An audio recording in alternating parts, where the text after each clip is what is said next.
Hello all my dear students of CA final. I hope you all are doing good. मैं उम्मीद करता हूँ आप सब लोग बहुत ही बढ़िया होंगे। तो आज हम लोग करने जा रहे हैं अपने लेटेस्ट आईसीआई के केस लॉस। मैं आप लोगों को पहले बता देता हूँ इस वीडियो का ऑब्जेक्टिव क्या है। इस वीडियो के अंदर आईसीआई के स्टडी मटेरियल के केस लॉस कवर्ड है, जिसके अंदर बहुत सारे केस लॉस है, 60-70 केस लॉस है। ठीक है, अगर आप पूरे स्टडी मटेरियल को देखोगे तो हर चैप्टर के पीछे आईसीआई ने अलग से जुडिशियल अपडेट डाला है, लेकिन अब सारे तो देखना पॉसिबल नहीं है। इतने सारे आप कहां से देखोगे? अगर देख भी लोगे तो नाम तो याद नहीं रख पाओगे, वो तो प्रैक्टिकली पॉसिबल ही नहीं है।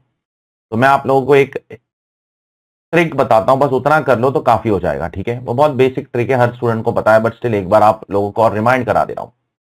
सबसे पहले मैं यहां पर आपको लेटेस्ट वाले अपडेटेड जो केस लॉज है, जो इंस्टीट्यूट ने अभी अपनी वेबसाइट पे डाला है आपके मई 2025 के एग्जाम्स के लिए, सितंबर 25 और जैन 26 एग्जाम्स के लिए, सबसे पहले मैं वो करा रहा हूं आपको 3 केस लॉ। उसके बाद मैं सारे पुराने केस लॉस भी डाल दूंगा आपको पीछे एडिट करके अलग से, जैसे कि मैंने आपको बोला था। अब उसमें से अगर आप लोग चाहते हो तो देखो, आप लोग अगर सिलेक्टिव स्टडीज थोड़ा सा करना चाहते हो तो एक काम कर सकते हो, ये 3 तो आपको अच्छे से देखने पड़ेंगे। उसके साथ साथ जो 2023 और 2024 और 2025 के जितने भी केस लॉस है, 25 के तो यहां कवर हो गए, 23 और 24 2023 2024 के जो भी केस लॉस है, कम से कम वो अच्छे से देखकर चले जाना। हाई चांसेस है कि उसी में से क्वेश्चंस आएंगे। उसके पीछे के केस लॉ अगर टाइम मिलता है तो वीडियो में देख लो, मैं 1.5 घंटे के अंदर सब खत्म कर दूंगा। अगर समय मिलता है तो देखो, नहीं मिलता है तो जाने दो। ठीक है, लेकिन ये 3 केस लॉ मैंडेटरी है आपको देखना। और उसके बाद सेकंड प्रायोरिटी 2023 और 2024, 23 और 24, 2023 2024 के जो केस लॉज है, कम से कम वो देख लोगे तो आपका बेड़ा पार हो जाएगा। मेरे हिसाब से मैक्सिमम चीजें उसी में से पूछेगा इंस्टीट्यूट।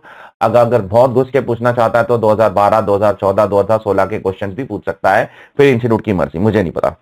तो चलिए शुरू करते without wasting any further time. यहां पर 3 केस लॉस इंस्टीट्यूट ने डाला है फॉर मई 2025।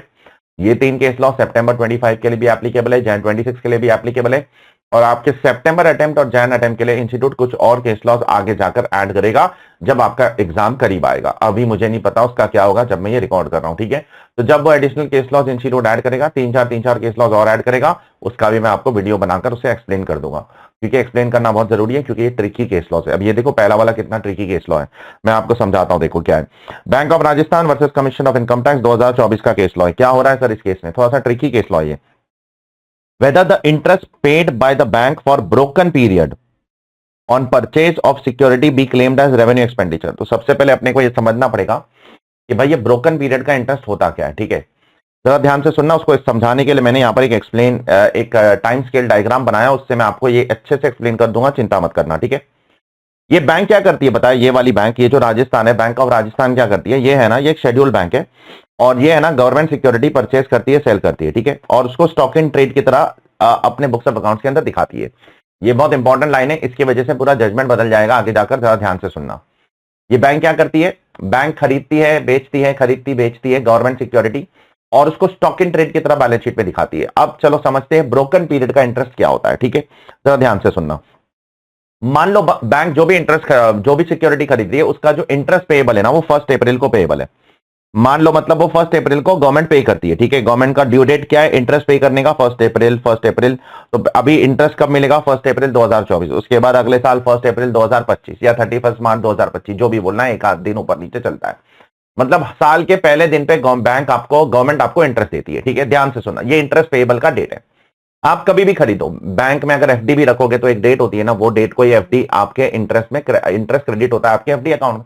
वैसे यहां पर इंटरेस्ट कब क्रेडिट होता है? 1 अप्रैल को। ठीक है, फॉर एग्जांपल अब मान लो मैं बैंक ऑफ राजस्थान हूं, मैं बैंक ऑफ राजस्थान एसएससी हूं, मैंने परचेज किया सिक्योरिटी 1 जैन 2025 को। ठीक है, 1 जैन 2025 को जब मैंने सिक्योरिटी खरीदा, ठीक है, अब मुझे बताना मुझे इंटरेस्ट कब मिलेगा? मुझे इंटरेस्ट मिलेगा 31 मार्च 2025 को, करेक्ट?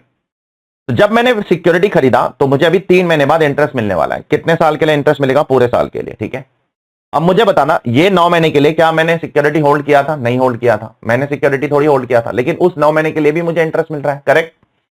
क्योंकि इंटरेस्ट तो मुझे ही मिलेगा ना, अब मैं ओनर हूं तो मुझे ही इंटरेस्ट मिलेगा ना। अभी गवर्नमेंट थोड़ी देखते बैठेगी पहले 9 महीने कौन ओनर था, फिर 3 महीने कौन ओनर था, वो सब नहीं। जो ओनर है, जिसके पास सिक्योरिटी है 31 मार्च 2025 को, उसको गवर्नमेंट क्या दे देगी? इंटरेस्ट दे देगी। अब ये जो इंटरेस्ट है ना, ये जो इंटरेस्ट, इस इंटरेस्ट को बोला जाता है इंटरेस्ट ऑफ ब्रोकन पीरियड। ठीक है, इंटरेस्ट ऑफ ब्रोकन पीरियड मतलब वो समय का इंटरेस्ट जब आपका वो सिक्योरिटी था नहीं, जब आपका वो सिक्योरिटी था नहीं, उस समय का आपको इंटरेस्ट अगर मिल रहा है तो वो इंटरेस्ट ऑन ब्रोकन पीरियड माना जाता है। तो इसमें क्या होता है पता है, जब मैं 1 जनवरी 2025 को सिक्योरिटी खरीदूंगा ना, जिससे भी खरीदूंगा, सपोज 10 लाख में मैंने सिक्योरिटी खरीदा, तो सामने वाला बंदा क्या बोलेगा पता है, भाई 10 लाख रुपए से मैं संतुष्ट नहीं होने वाला हूं, आप मुझे 10 लाख रुपया पे करो और 9 महीने का इंटरेस्ट भी पे करो, क्योंकि 3 महीने बाद आपको वो, आप ही को वो इंटरेस्ट मिलने वाला है जो मेरा है, मुझे नहीं मिलेगा। ठीक है, तो जो भी आपको बेचेगा सिक्योरिटी, वो क्या बोलेगा कि आप अगर 1 जनवरी 2025 को मुझसे क्या खरीद रहे हो, मुझसे सिक्योरिटी खरीद रहे हो, 1 जनवरी 2025 को अगर सिक्योरिटी खरीद रहे हो, तो 3 महीने बाद आपको एक तोहफा मिलने वाला है कि 9 महीने का इंटरेस्ट फुकट का मिलेगा। तो आप एक काम करो, वो 9 महीने का इंटरेस्ट भी मुझे पे करो, मैं 10 लाख रुपए की सिक्योरिटी के कॉस्ट से संतुष्ट नहीं होने वाला हूं, प्लस आप मैंने मुझे 9 मंथ का क्या दो, इंटरेस्ट दो। ठीक है, तो यही सवाल है यहां पर कि ये जो 9 मंथ का इंटरेस्ट हम लोग पे कर रहे हैं ना, ब्रोकन पीरियड का, ब्रोकन पीरियड का मतलब उस पीरियड का जो इंटरेस्ट मैं डिजर्व नहीं करता हूं, तो मुझे आज सामने वाले को दे देना चाहिए, आगे जाकर मुझे मिल जाएगा। ठीक है, तो ये 9 महीने का इंटरेस्ट का ट्रीटमेंट क्या होगा। ठीक है, अभी बैंक क्या कर रही है पता है, बैंक क्या कर रही है पता है, बैंक ना उसको नेट ऑफ कर रही है। ठीक है, क्या ये रेवेन्यू एक्सपेंस की तरह ट्रीट होना चाहिए? ठीक है, एक ऑप्शन ये हो सकता है, बैंक उसको नेट ऑफ कर रही है। किससे नेट ऑफ कर रही है? देखो, एक और चीज से नेट ऑफ कर रही है, थोड़ा आगे जाते लाइफ में। मान लो 31 मार्च को मुझे इंटरेस्ट मिल गया, उसके बाद 6 महीने बाद मैंने सिक्योरिटी बेचा, तो मुझे बताना, मैं जिसको बेचूंगा क्या उससे मैं 6 महीने का इंटरेस्ट लूंगा कि नहीं लूंगा? बराबर, जब मैं खरीद रहा था तो आपको 9 महीने का इंटरेस्ट दे रहा था, तो जब मैं आपको बेचूंगा तो आपके लिए भी तो ब्रोकन इंटरेस्ट है ना, तो मैं भी तो आपसे रिकवर करूंगा। क्यों? ऑब्वियस बात है, देखो, क्योंकि अगर मैं 1 अक्टूबर 2025 को बेच रहा हूं, तो अब नेक्स्ट इंटरेस्ट कभी मिलेगा? 31 मार्च 2026। किसको मिलेगा? जो मुझसे खरीदेगा उसको मिलेगा 12 महीने का इंटरेस्ट, तो मैं भी तो उससे 6 महीने का इंटरेस्ट लूंगा ना। तो बैंक क्या कर रही है पता है, ये इंटरेस्ट और ये इंटरेस्ट, तो ये जो 6 महीने का इंटरेस्ट है ये बैंक की इनकम हो गई, और ये जो 9 महीने का इंटरेस्ट है ये बैंक का खर्चा होगा। बैंक उसको नेट ऑफ करती थी। ठीक है, नेट ऑफ करती थी, बैंक उसको नेट ऑफ कर रही है, बोलती है कि ये जो मैं 9 महीने का इंटरेस्ट पे कर रहा हूं और जो मुझे 6 महीने का इंटरेस्ट मिलेगा बेचते समय, वो आपस में हम नेट ऑफ कर दें।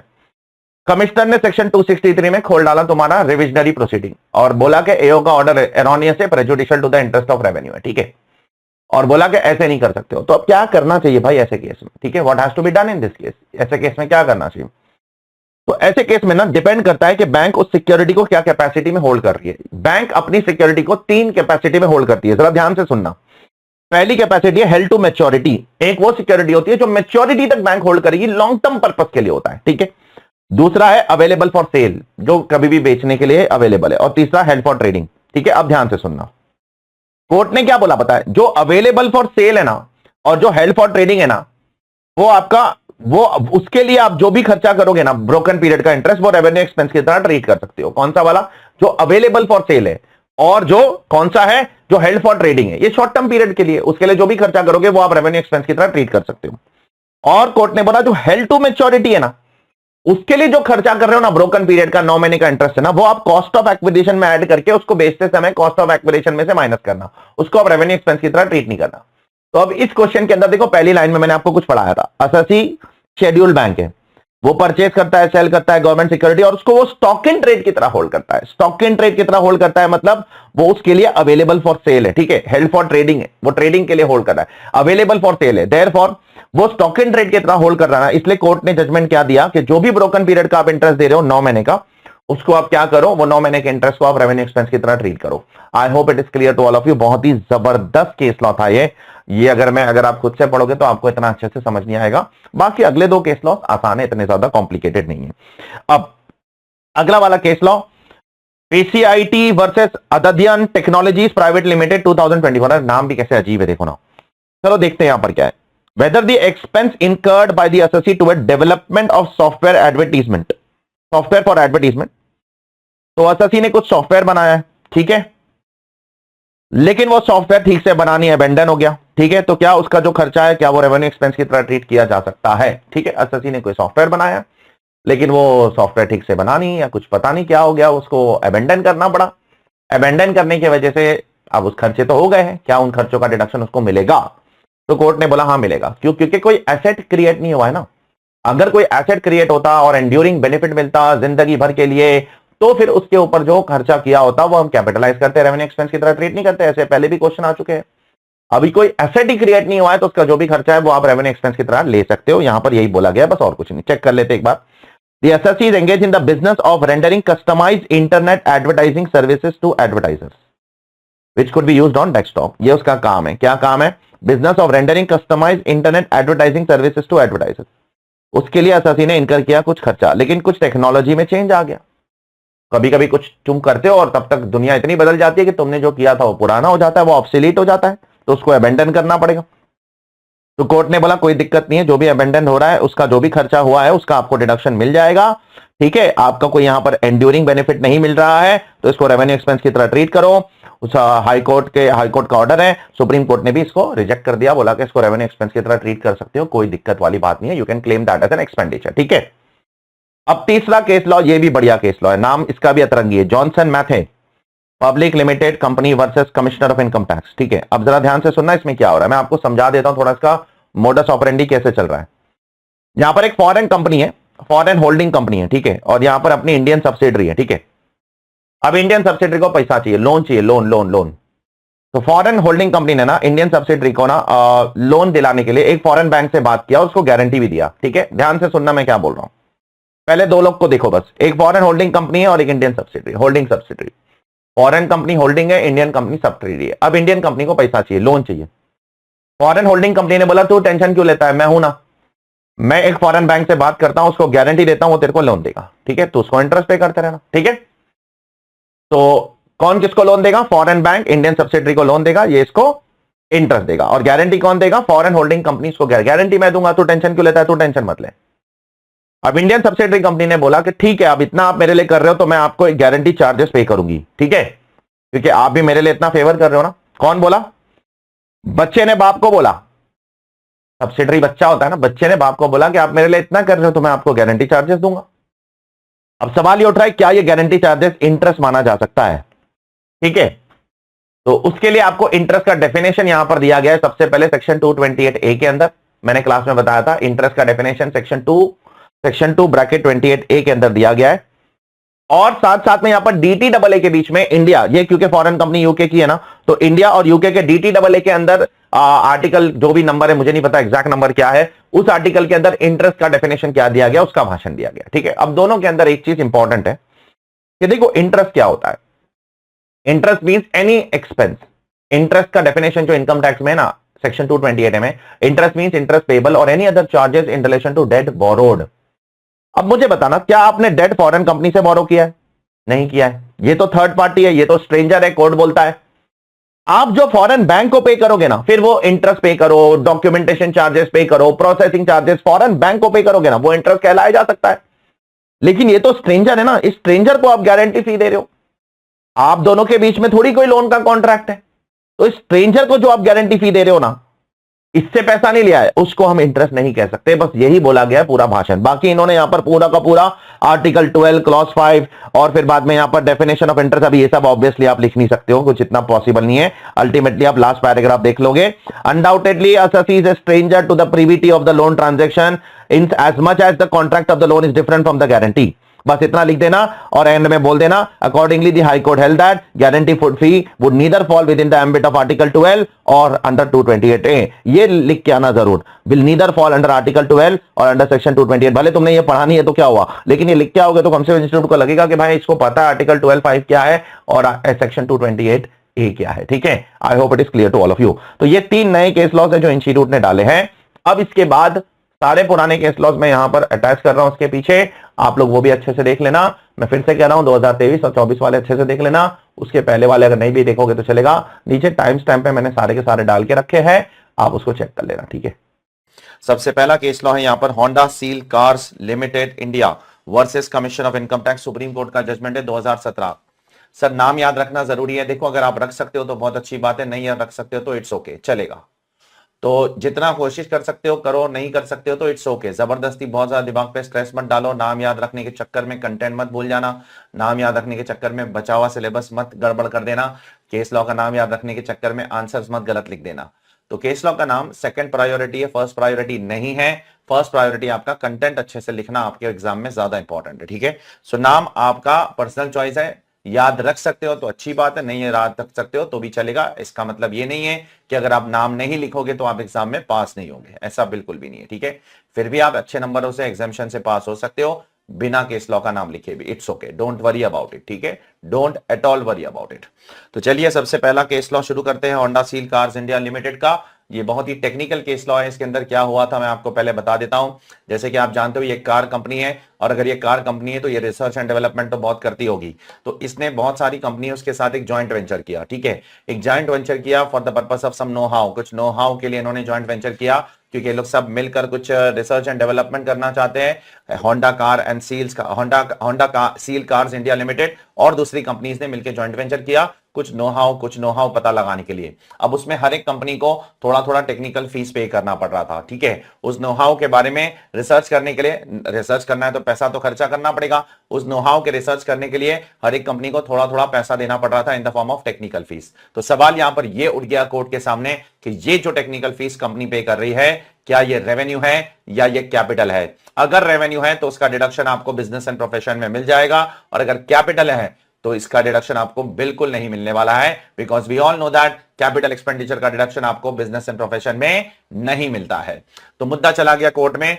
कोर्ट ने एक सवाल उठाया, कोर्ट ने सवाल उठाया और बोला क्या ये नो हाउ आपके एग्जिस्टिंग बिजनेस को आगे बढ़ाने के लिए है। अगर ये नो हाउ आपके एग्जिस्टिंग बिजनेस को आगे बढ़ाने के लिए है और ये लिमिटेड पर्पस के लिए, लिमिटेड यूज है इसका, राइट, लिमिटेड पीरियड के लिए, एग्जिस्टिंग बिजनेस को आगे बढ़ाने के लिए लिमिटेड राइट टू यूज है, अगर है तो फिर ये रेवेन्यू एक्सपेंडिचर है, हम आपको इसका डिडक्शन देंगे। तो कोर्ट ने क्या बोला, अगर एग्जिस्टिंग बिजनेस को इंप्रूव करने के लिए है और लिमिटेड पीरियड के लिए नो हाउ है तो हम आपको डिडक्शन दे देंगे रेवेन्यू एक्सपेंस के तौर पे। लेकिन अगर ये अदरवाइज है, अदरवाइज मतलब it is for setting up a new business, existing business के लिए नहीं है, एक नए बिजनेस को खड़े करने के लिए आप सब साथ में आए हैं, एग्जिस्टिंग बिजनेस को फायदा देने के लिए नहीं आए हैं, नए बिजनेस को फायदा देने के लिए आए हो, देन द पोजीशन में भी डिफरेंट। पोजीशन में भी डिफरेंट का मतलब क्या होता है, डिफरेंट पोजीशन क्या हो सकती है, देन द पोजीशन में भी डिफरेंट का मींस है, मतलब है कि फिर वो कैपिटल एक्सपेंडिचर माना जाएगा, फिर आप उसको रेवेन्यू एक्सपेंस के तौर पे डिडक्शन नहीं ले सकते हो। सर इस केस में क्या हुआ था, इस केस में जो एसएससी है वो सब साथ में आए थे, और साथ में आने के बाद उनका जॉइंट वेंचर टूट गया, जॉइंट वेंचर खत्म हो गया, ठीक है। Therefore it is not for existing business, court ने बोला ये आपका एग्जिस्टिंग बिजनेस के लिए नहीं, आपका जॉइंट वेंचर तो खत्म हो गया, ठीक है। देयरफॉर ये जो भी खर्चा आपने किया है वो खर्चा हम क्या मानेंगे, कैपिटल मानेंगे, और उसका हम डिडक्शन आपको नहीं देंगे। अगर आप ये वेंचर करते, उससे आपका बिजनेस चलता रहता, तो हम आपको इसका बेनिफिट दे देते रेवेन्यू एक्सपेंडिचर के तौर पे। फिलहाल हम आपको इसका डिडक्शन नहीं देंगे एज अ रेवेन्यू एक्सपेंडिचर, ये आपको कैपिटल एक्सपेंडिचर के तौर पे लेना पड़ेगा, ठीक है। So moral of the story क्या है, अगर आप कोई खर्चा लिमिटेड पीरियड के लिए करते हो लेकिन एग्जिस्टिंग बिजनेस को इंप्रूव करने के लिए करते हो तो वो रेवेन्यू है, लेकिन अगर आपने कोई खर्चा किया उससे आपका जॉइंट वेंचर ही बंद हो गया तो फिर वो खर्चा आपका कैपिटल माना जाएगा, उसका डिडक्शन आपको पीजीपीपी में नहीं मिलेगा। चेक कर लो, फिर आगे बढ़ते हैं। अब अगला केस लॉ जो है आपका वो है HCL technologies limited 2018 supreme court, ठीक है। अब इस केस, ये केस लॉ जो है ये 10AA के ऊपर है, 10AA जो आपका SEZ का डिडक्शन है उसके ऊपर ये केस लॉ बनाया है। अब आपको पता होगा SEZ को डिडक्शन कितना मिलता है, जितना भी उसका प्रॉफिट होता है multiplied by export turnover of the undertaking, कौन सी अंडरटेकिंग, SEZ वाली undertaking, divided by total turnover of the undertaking. अब याद करो, आपको पता होगा तो एक्सपोर्ट टर्नओवर और टोटल टर्नओवर में से कुछ चीजें निकलती है, जैसे insurance, freight, other expenses which you इनकर, एफओबी प्राइस होना चाहिए, दूसरे खर्चे माइनस होंगे।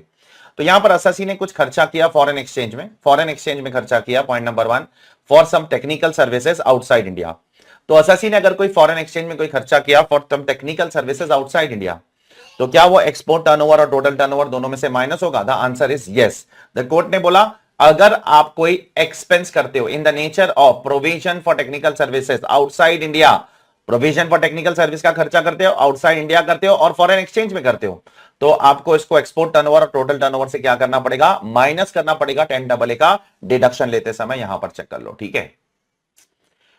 अब अगले कुछ केस लॉस जो है ना वो सैलरी और हाउस प्रॉपर्टी से रिलेटेड है, तो अब मैं वो आप लोगों को नहीं पढ़ाऊंगा क्योंकि आप सबको पता है जो आपका न्यू कोर्स है उसमें सैलरी और हाउस प्रॉपर्टी से जो रिलेटेड केस लॉस है वो अब आपके लिए रेलेवेंट नहीं रहेंगे। क्यों नहीं रेलेवेंट रहेंगे? क्योंकि आपका सैलरी और हाउस प्रॉपर्टी का चैप्टर सीए फाइनल सिलेबस से अब क्या हो चुका है? अलविदा ले चुका है, ठीक है, निकल चुका है, ठीक है। अब वो आपके एग्जाम के लिए एप्लीकेबल नहीं है। तो अब हम लोग डायरेक्टली अगले केस लॉ की तरफ बढ़ते हैं। केस लॉ नंबर 7, बीच के सारे केस लॉस अगर आपकी किताब में है तो वो आप कट कर देना, ठीक है। तो अब आपके लिए वो रेलेवेंट नहीं है। तो चलो अच्छी बात है, गुड न्यूज। नेक्स्ट वाला case law Sai steels private limited versus assistant commissioner of income tax 2020 supreme court का जजमेंट है। क्या हुआ था इस केस के अंदर? ये केस लॉ आया है कोऑपरेटिव सोसाइटीज के लिए। आप सबको पता है, मैंने आपको क्लास में बोला है कि कोऑपरेटिव सोसाइटी में अगर आप रहते हो एज एन ओनर, तो पेपर पे ओनर आप नहीं हो, पेपर पे ओनर सोसाइटी होता है। आप सिर्फ क्या होते हो? शेयर होल्डर होते हो। तो जब आप अपना घर किसी को देते हो तो क्या देते हो? आप राइट टू एंजॉयमेंट ट्रांसफर करते हो। तो अगर आप किसी को राइट टू एंजॉयमेंट ट्रांसफर करोगे, ओनरशिप नहीं ट्रांसफर कर रहे हो, ओनरशिप सोसाइटी की ही होती है। आपके बेचने के पहले भी सोसाइटी ओनर था, आपके बेचने के बाद भी सोसाइटी ही ओनर होता है। पेपर पे ओनर सोसाइटी ही होता है, लेकिन आप सिर्फ क्या करते हो? आप सिर्फ और सिर्फ राइट टू एंजॉयमेंट देते हो किसी और को। अपनी प्रॉपर्टी जो कल तक आप एंजॉय कर रहे थे, आज से आप किसी और को दे रहे हो कि भाई तू एंजॉय कर, उसके बदले मुझे 1 करोड़ 2 करोड़ जो भी हो, मेरा पैसा मुझे दे दे, अब से ये प्रॉपर्टी तेरी हो गई। तो क्या ये भी एक ट्रांसफर माना जाएगा? कोर्ट ने बोला यस, टाइटल जरूरी है, जरूर टाइटल ट्रांसफर नहीं हुआ है, लेकिन इन सब्सटेंस यहां पर क्या हो रहा है? एक ट्रांसफर हो रहा है। टाइटल ट्रांसफर होना जरूरी नहीं है, सब्सटेंस में देखो यहां पर क्या हो रहा है? ट्रांसफर हो रहा है। कोर्ट ने बोला अगर आप किसी को एनेबल करवाते हो एंजॉयमेंट की प्रॉपर्टी का एंजॉयमेंट करने देते हो किसी को, तो वो भी एक किस्म का क्या माना जाएगा? ट्रांसफर माना जाएगा अंडर कैपिटल एसेट। कोर्ट ने बोला लॉ में क्या लिखा है? Any transaction which has the effect of transferring और एनेबलिंग द एंजॉयमेंट। कोर्ट ने बोला एनेबलिंग द एंजॉयमेंट को उसके प्रीवियस वर्ड से इंटरप्रेट करो। ट्रांसफरिंग प्रीवियस वर्ड है, तो एनेबलिंग द एंजॉयमेंट का मतलब भी क्या होगा? ट्रांसफरिंग से ही इंटरप्रेट करना चाहिए। Because there is one principle of law that the colour of the succeeding words, अगले शब्दों का कलर आप पिछले शब्दों के कलर से इंटरप्रेट करोगे। कलर का मतलब क्या होता है? अगले शब्दों को आप इंटरप्रेट कभी भी पिछले शब्दों को कंपेयर करके किया करो। एक सेंटेंस के अंदर अगर मल्टीपल शब्द है तो अगर पिछले शब्द के अंदर ट्रांसफर लिखा है और अगले शब्द के अंदर एनेबलिंग द एंजॉयमेंट लिखा है, तो एनेबलिंग द एंजॉयमेंट भी क्या माना जाएगा? ट्रांसफर माना जाएगा, और एसएससी को ये ट्रांसफर के ऊपर कैपिटल गेन टैक्स भरना पड़ेगा। चेक कर लीजिए प्लीज। अब अगला केस लॉ है सेक्शन 1037 के ऊपर। अब सेक्शन 1037 क्या है उसके बारे में मैं पहले आपको ब्रीफ में बता देता हूं। 1037 एक कैपिटल गेन्स के अंदर एग्जेम्पशन है।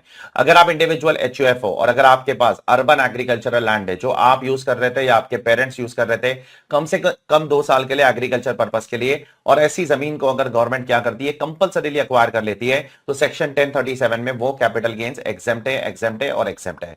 अब सवाल यहां पर यह उठ रहा था कि जब गवर्नमेंट कंपलसरीली आपके लिए अक्वायर करेगी तो गवर्नमेंट आपको एक कॉम्पेंसेशन बताएगी, ठीक है। अब आगे जाकर आपको कॉम्पेंसेशन अगर बढ़ जाता है तो क्या ये कंपलसरी एक्विजिशन के बदले एक सेल माना जाएगा? Voluntary sale. बहुत ज्यादा ध्यान से सुनना, गवर्नमेंट ने आपको कॉम्पेंसेशन दिया और फिर बाद में गवर्नमेंट ने कॉम्पेंसेशन आपका बढ़ा दिया, तो जस्ट बिकॉज के कॉम्पेंसेशन गवर्नमेंट आपका बढ़ा रही है, हायर कॉम्पेंसेशन आपको दे रही है, तो क्या इस पूरे ट्रांजेक्शन को आप एक वॉलंटरी सेल बोलोगे? क्योंकि अगर वॉलंटरी सेल बोलोगे तो ये एग्जेम्पशन नहीं मिलेगा। ये एग्जेम्पशन सिर्फ और सिर्फ किसको मिलता है? जिसका कंपलसरी एक्विजिशन होता है अर्बन एग्रीकल्चर लैंड का। तो जस्ट बिकॉज गवर्नमेंट आपको हायर कॉम्पेंसेशन दे रही है, ठीक है, तो क्या आपका एग्जेम्पशन गवर्नमेंट डिनाई कर देगी और ये बोलेगी नहीं नहीं ये तो एक वॉलंटरी सेल है और वॉलंटरी सेल के लिए ये सेक्शन नहीं है, देयरफॉर आपको इस एग्जेम्पशन के लिए बेनिफिट नहीं मिलेगा? तो कोर्ट ने यहां पर बोल दिया, सुप्रीम कोर्ट ने, कि भाई it would continue to remain as compulsory acquisition only, भले गवर्नमेंट उसका कंपेंसेशन फिक्स करके ज्यादा दे दे, कोई दिक्कत नहीं है। सेकेंडली कोर्ट ने यह भी बोला, merely because the compensation is agreed upon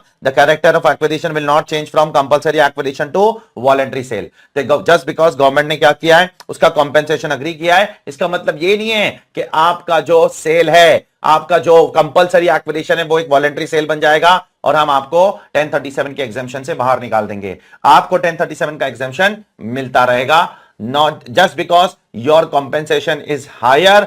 इसका मतलब ये नहीं है कि आपका एक वॉलंटरी सेल है, you can enjoy continuing enjoying the exemption under section 1037, ठीक है। Now, अगला case law fibre boards private limited versus CIT, ये 54G के ऊपर है। 54G में क्या होता है? आप अपना बिजनेस अर्बन एरिया से शिफ्ट करके रूरल एरिया में लेकर जाते हो। अगर आप अपना बिजनेस अर्बन एरिया से रूरल एरिया में लेकर जाते हो और लैंड, बिल्डिंग, प्लांट, मशीनरी ये सब चीज बेचते हो और 2 साल के अंदर वापस से लैंड, बिल्डिंग, प्लांट, मशीनरी खरीद लेते हो, तो आपका कैपिटल गेन्स गवर्नमेंट एग्जाम कर देगी। अब सवाल यहां पर ये उठ रहा है कि एसएससी ने 2 साल के अंदर दूसरा लैंड, बिल्डिंग, प्लांट, मशीनरी खरीदना है। अब सवाल यहां पर ये उठ रहा है, एसएससी ने उसको खरीदने के लिए एडवांस दे दिया है, अभी तक लैंड, बिल्डिंग मिला नहीं है उसको, प्लांट, मशीनरी मिला नहीं है, एडवांस दे दिया है। तो क्या सिर्फ एडवांस दे देने पर उसको एग्जेम्पशन मिल जाएगा या लैंड बिल्डिंग प्लांट मशीनरी का उसको पोजीशन भी लेना पड़ेगा? तो कोर्ट ने यहां पर बोल दिया, सुप्रीम कोर्ट ने 2015 में, कि अवेल करने के लिए एग्जेम्पशन आपको पैसा यूटिलाइज करना जरूरी है। ठीक है, क्या एसएससी ने पैसा यूटिलाइज कर दिया है? क्या एसएससी ने एडवांस के तौर पर सामने वाले को पैसा दे दिया है? अगर दे दिया है तो वो यूटिलाइज माना जाएगा और उसको एग्जेम्पशन मिल जाएगा। मॉरल ऑफ द स्टोरी, सिर्फ एडवांस देने पर भी आपको एग्जेम्पशन 54G के अंदर मिल जाएगा। इनकम टैक्स में चेक कर लीजिए। अगला केस लॉ, शक्ति metal depot versus CIT 2021 supreme court. अब इसमें क्या हुआ था देखो जरा। एक एसएससी ने कोई ब्लॉक ऑफ एसेट खरीदा था, कोई फर्नीचर खरीदा होगा, कोई बिल्डिंग खरीदा होगा, कोई भी एसेट खरीदा होगा, ब्लॉक ऑफ एसेट का पार्ट है। अब लास्ट 2 साल से वो एसेट को यूज नहीं कर रहा है, जबकि वो बिजनेस के अंदर है। वो एसेट 2 साल से वो बिजनेस के लिए यूज नहीं कर रहा है, अब उसको वो बेच रहा है। तो एसएससी बोल रहा है देखो मैं 2 साल से तो बिजनेस के लिए यूज नहीं कर रहा था, अब मैं बेच रहा हूं तो आप इसको ब्लॉक का पार्ट मत मानो। देखो मैं बिजनेस के लिए तो यूज नहीं कर रहा था, अब इसको आप मैं बेचूंगा तो इसको लॉन्ग टर्म कैपिटल एसेट बेचकर मान के उसको लॉन्ग टर्म कैपिटल गेन्स का मुझे एग्जेम्पशन दे दो। कोर्ट ने बोला, मना कर दिया। कोर्ट ने बोला अगर एसेट ब्लॉक का पार्ट है तो वो शॉर्ट टर्म ही रहेगा, उसका गेन हमेशा शॉर्ट टर्म रहेगा, क्योंकि वहां पर हमेशा इस gain is deem to be short term capital gains. Just because आपने उस एसेट को 2 साल के लिए बिजनेस के लिए यूज नहीं किया, उसका मतलब यह नहीं है कि एसेट ब्लॉक के बाहर आ गया। एसेट ब्लॉक का ही पार्ट था, एक बार एसेट ब्लॉक का पार्ट बन गया, फिर आप उसको यूज करो या मत यूज करो, उसके ऊपर जो गेन आएगा वो हमेशा शॉर्ट टर्म ही आएगा, आप उसको लॉन्ग टर्म कैपिटल गेन्स नहीं बोल सकते हो। चेक कर लीजिए। अगला केस लॉ बहुत इंपॉर्टेंट है, 3 अलग जजमेंट में बोला गया है। सैयद आदिल अली, आनंद बसप्पा, केजी रुक्मिनी अम्मा। अब इसमें बहुत इंपॉर्टेंट केस लॉ है, ये बहुत ही प्रैक्टिकल केस लॉ है। आपको मैंने क्लास में भी बहुत बोला था इसके बारे में, ये तो डुप्लीकेशन हो रहा है, क्लास में कर लिया है हमने। अगर मैंने 54 के अंदर घर बेचना है, मुझे दूसरा घर खरीदना है, ठीक है, तो जो दूसरा घर खरीदूंगा तो क्या मैं उसमें 2 घर खरीद सकता हूं? नहीं खरीद सकते हो, not allowed. Only 1 house in India, only 1 residential house in India. आप 2 घर नहीं खरीद सकते हो। लेकिन क्या मैं 2 घर बाजू बाजू में खरीद सकता हूं बीच की दीवार तोड़कर? क्या उसको 2 घर मान के 2 घर को मैं बाजू बाजू में बीच की दीवार तोड़कर उसको एक घर बना सकता हूं? द आंसर इज यस, वो गवर्नमेंट ने अलाउ किया है। अगर आप 2 एडजेसेंट फ्लैट्स खरीदते हो, बीच की दीवार एक कॉमन मीटिंग पॉइंट है, वो हटा रहे हो, ठीक है, उसको एक सिंगल घर बनाने की कोशिश कर रहे हो, तो आपको दोनों घर का एग्जेम्पशन मिलेगा। ऐसा आपने क्लास में भी देखा है, आपको पता ही होगा। ठीक है, next case law, CIT versus Gurnam Singh 2010 Punjab and Haryana high court. अब इसमें क्या बोला गया देखो, एक एसएससी 54B के बारे में बात कर रहा है। 54B में आपको क्या करना है, आपको अर्बन एग्रीकल्चरल लैंड बेचकर आपको दूसरी लैंड खरीदना है 2 साल के अंदर। अब एसएससी ने 2 साल के अंदर लैंड खरीदा, लेकिन सिर्फ एक चीज उसने किया कि उसमें अपने साथ उसने अपने बेटे को कोऑनर रख दिया। तो जस्ट बिकॉज अगर मैं कोई नई लैंड खरीदता हूं अपने एग्जामेशन के लिए, 2 साल के अंदर मैंने दूसरी लैंड खरीद लिया, एग्जाम करवाना है मुझे क्योंकि लॉ का रिक्वायरमेंट है 2 साल में दूसरी लैंड खरीदना, तो जस्ट बिकॉज मैंने उस लैंड के अंदर जो नई लैंड खरीदा उसमें अपने बेटे को कोऑनर रख दिया, तो क्या मेरा एग्जामेशन गवर्नमेंट हटा देगी, डिनाई कर देगी?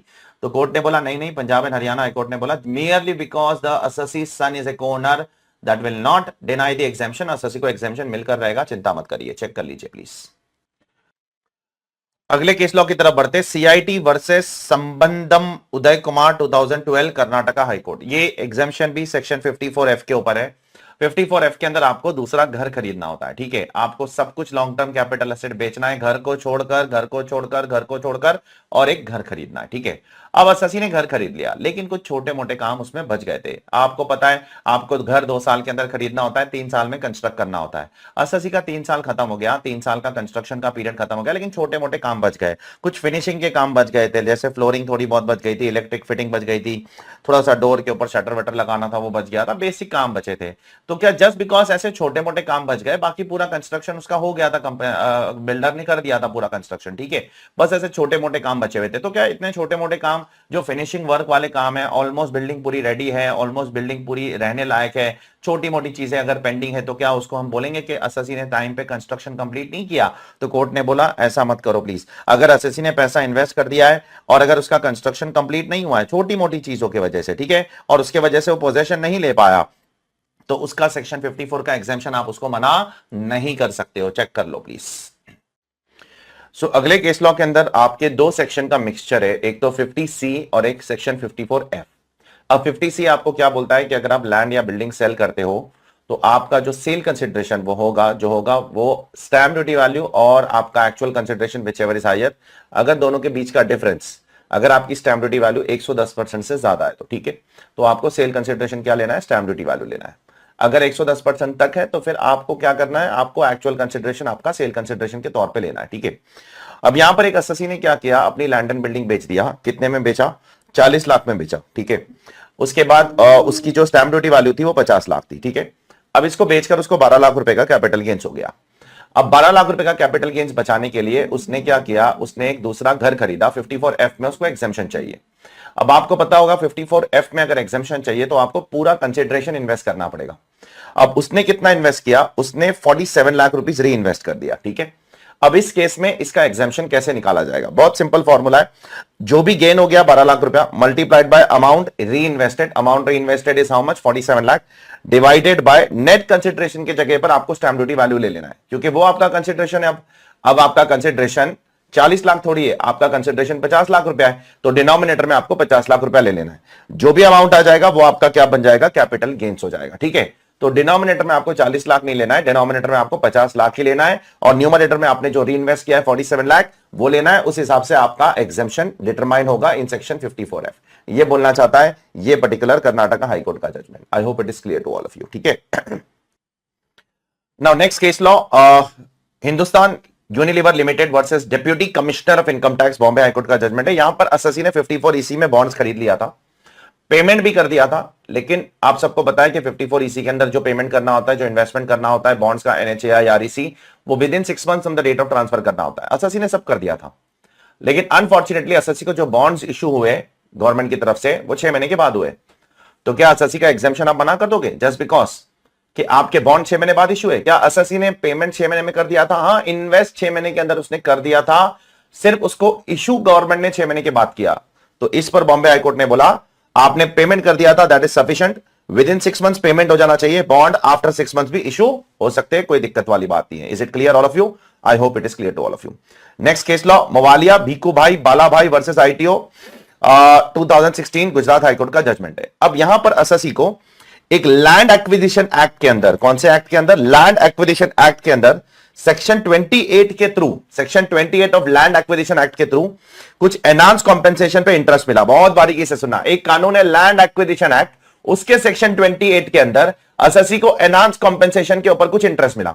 अब सवाल यह उठ गया कि ये जो इंटरेस्ट मिला वो उसको हम IFOs की तरह ट्रीट करेंगे या कैपिटल गेन्स की तरह?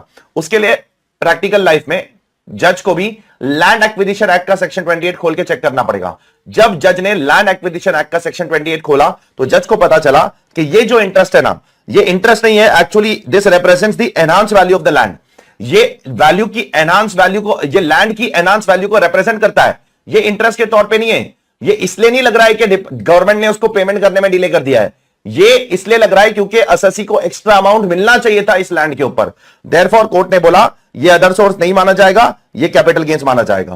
कोर्ट ने बाद में ये बोला कि section 34 of land acquisition act के अंदर जो इंटरेस्ट लगता है that is for delay in making the payment, वो वाला interest income from other source में जा सकता है, ये वाला interest represent the enhance value of the land. देखो एग्जाम में जब ये क्वेश्चन आएंगे ना तो आपको ये वर्डिंग्स लिखनी पड़ेगी थोड़ी बहुत कि भाई ये जो इंटरेस्ट है under section 28 of land acquisition act, it represents the enhanced value of the land, therefore it takes the character of what?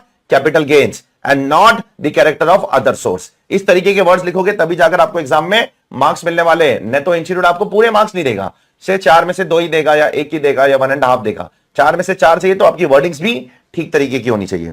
Next वाला केस लॉ बहुत ज्यादा ध्यान से सुनना, जो लॉटरी का सिस्टम होता है वो कैसे चलता है? मैं स्टेट गवर्नमेंट हूं, मैंने 1 लाख लॉटरी प्रिंट की, उसके बाद वो लॉटरी मैंने डिस्ट्रीब्यूटर को दे दी, डिस्ट्रीब्यूटर ने वो लॉटरी अपने एजेंट्स को दे दी, अब एजेंट्स ने उसको बेच दिया, बेचने के बाद एजेंट्स ने लॉटरी डिस्ट्रीब्यूटर को लौटा दिया, ठीक है। अब एजेंट्स ने से 80,000 लॉटरी बेच दी, 1 लाख में से 20,000 लॉटरी नहीं बिकी तो एजेंट ने डिस्ट्रीब्यूटर को वापस दे दिया। अब डिस्ट्रीब्यूटर क्या करेगा? डिस्ट्रीब्यूटर कुछ नहीं कर सकता है, गवर्नमेंट वापस नहीं लेती है, वो गवर्नमेंट बोलती है हमने आपको डिस्ट्रीब्यूटर को वो लॉटरी सेल कर दी थी, अब ये आपकी जिम्मेदारी है, बेचना है बेचो, कचरे के डब्बे में डाल दो नहीं तो। तो अब डिस्ट्रीब्यूटर के पास 20,000 लॉटरी पड़ी हुई है। अब उन लॉटरी में से पता चला जब विनर डिसाइड करने का टाइम आया तो डिस्ट्रीब्यूटर के पास जो 20,000 लॉटरी थी उसी में से एक विनर निकला। अब उसमें से अगर एक विनर निकला तो सवाल ये उठ रहा है तो क्या वो पैसा डिस्ट्रीब्यूटर को मिल जाएगा विनिंग का? The answer is yes, winning का पैसा डिस्ट्रीब्यूटर को मिल जाएगा क्योंकि उसके पास जो 20,000 लॉटरी पड़ी थी उसमें से विनर निकला है। तो सवाल ये उठ रहा है ये जो पैसा है वो कहां टैक्सेबल होगा? Will it be taxable at 30% under 115 BB या ये एक पीजीबीपी इनकम की तरह टैक्स होगा? डिस्ट्रीब्यूटर बोलने लगा कि भाई ये तो मेरी पीजीबीपी इनकम है, लॉटरी खरीदना बेचना, ठीक है। गवर्नमेंट ने बोला नहीं नहीं नहीं, ये तेरी पीजीबीपी इनकम नहीं है, ये तेरे स्किल से तूने नहीं कमाया है, ये तूने लक से कमाया है, बाई चांस कमाया है, ये तेरा इनकम फ्रॉम अदर सोर्स ही माना जाएगा और 115BB में टैक्स होगा और इसके ऊपर टीडीएस भी तेरा 30% का लगता रहेगा। I hope it is clear to all of you. ठीक है, तो ये पीजीपीपी इनकम नहीं है, ये तेरी आईएफओएस इनकम है, taxable under 115BB at 30%। Is it clear? Next case law, Meghalaya steels limited 2016 supreme court. अब यहां पर क्या हो रहा है, ये एक एसएससी है जो एलिजिबल है सेक्शन 80IB के अंदर डिडक्शन लेने के लिए। अब इसको गवर्नमेंट से कुछ सब्सिडी मिल रही है, transport subsidy, interest subsidy, power subsidy for manufacturing करने के लिए ये सब सब्सिडी मिल रही है। तो सवाल ये उठ रहा है, इसको जो गवर्नमेंट से मैन्युफैक्चरिंग करने के लिए पावर सब्सिडी, इंटरेस्ट सब्सिडी, ये सब सब्सिडी मिल रही है, क्या इसका भी 80IB में डिडक्शन मिलेगा? जब मैं निकालता हूं प्रॉफिट डिराइव्ड, क्योंकि 80IB में आपको पता होगा profit derived from the eligible business का डिडक्शन मिलता है, तो क्या इसका भी मुझे जो 100%, 20%, 30% डिडक्शन मिलता है, क्या इसका भी मिलेगा? तो कोर्ट ने बोला, सुप्रीम कोर्ट ने बोला हां मिलेगा। This were only to what, तो ये सब आप एसएससी को क्यों रिइंबर्स किया था? Just to manufacture the product, और ये मैन्युफैक्चरिंग से रिलेटेड सब्सिडीज है, इसलिए इसका भी डिडक्शन एसएससी को 80IB में मिल जाएगा, कोई दिक्कत वाली बात नहीं। ठीक है, अगला सवाल यहां पर यह है कि एक एसएससी है, उसके दो यूनिट है, एक एलिजिबल यूनिट है जो 80IA में बेनिफिट लेता है और एक नॉन एलिजिबल यूनिट है जो 80IA में बेनिफिट नहीं लेता है। अब जो 80IA वाला यूनिट है ना, उसमें लॉस है, अनएब्सॉर्ब डेप्रीसिएशन है। क्या वो लॉस और अनएब्सॉर्ब डेप्रीसिएशन जो एलिजिबल यूनिट का है, जिसका 80IA में डिडक्शन मिलता है, क्या उसका लॉस वो दूसरे यूनिट से सेट ऑफ कर सकता है? कर सकता है, कोई दिक्कत नहीं है, वो सेट ऑफ कर सकता है, कोई दिक्कत वाली बात नहीं है। मुझे एक एलिजिबल यूनिट में लॉस है 10 लाख का और नॉन एलिजिबल यूनिट में प्रॉफिट है, उससे मैं उसका सेट ऑफ कर सकता हूं। हां, जब अगले साल कैरी फॉरवर्ड करोगे ना, तो आपको केयरफुल रहना है। पहले ये लॉस आप अपने एलिजिबल यूनिट से ही सेट ऑफ करोगे। अगले साल जब कैरी फॉरवर्ड करोगे तो पहले ये लॉस एलिजिबल यूनिट से ही सेट ऑफ करोगे। मान लो मुझे 10 लाख का लॉस है करंट ईयर में एलिजिबल यूनिट में, और इन एलिजिबल यूनिट में 5 लाख का प्रॉफिट है, तो 10 लाख का लॉस 5 लाख के प्रॉफिट से सेट ऑफ करो, अब बच गया 5 लाख। अब अगले साल जब जाओगे तो ये 5 लाख का लॉस आप पहले एलिजिबल यूनिट के इनकम से सेट ऑफ करना, उसके बाद इन एलिजिबल इनकम की साथ सेट ऑफ करने जाना। यह बोला गया है Swarnagiri wire industries insolation private limited के 2012 के कर्नाटका हाईकोर्ट जजमेंट में। ठीक है, नेक्स्ट केस लॉ के अंदर क्या बोला गया है, पे अटेंशन प्लीज। एक एसएससी था, उसने अपना ट्रायल रन शुरू किया था 97-98 में। ठीक है, 80IB का एसएससी है, वो प्रॉफिट लिंक डिडक्शन क्लेम करता है।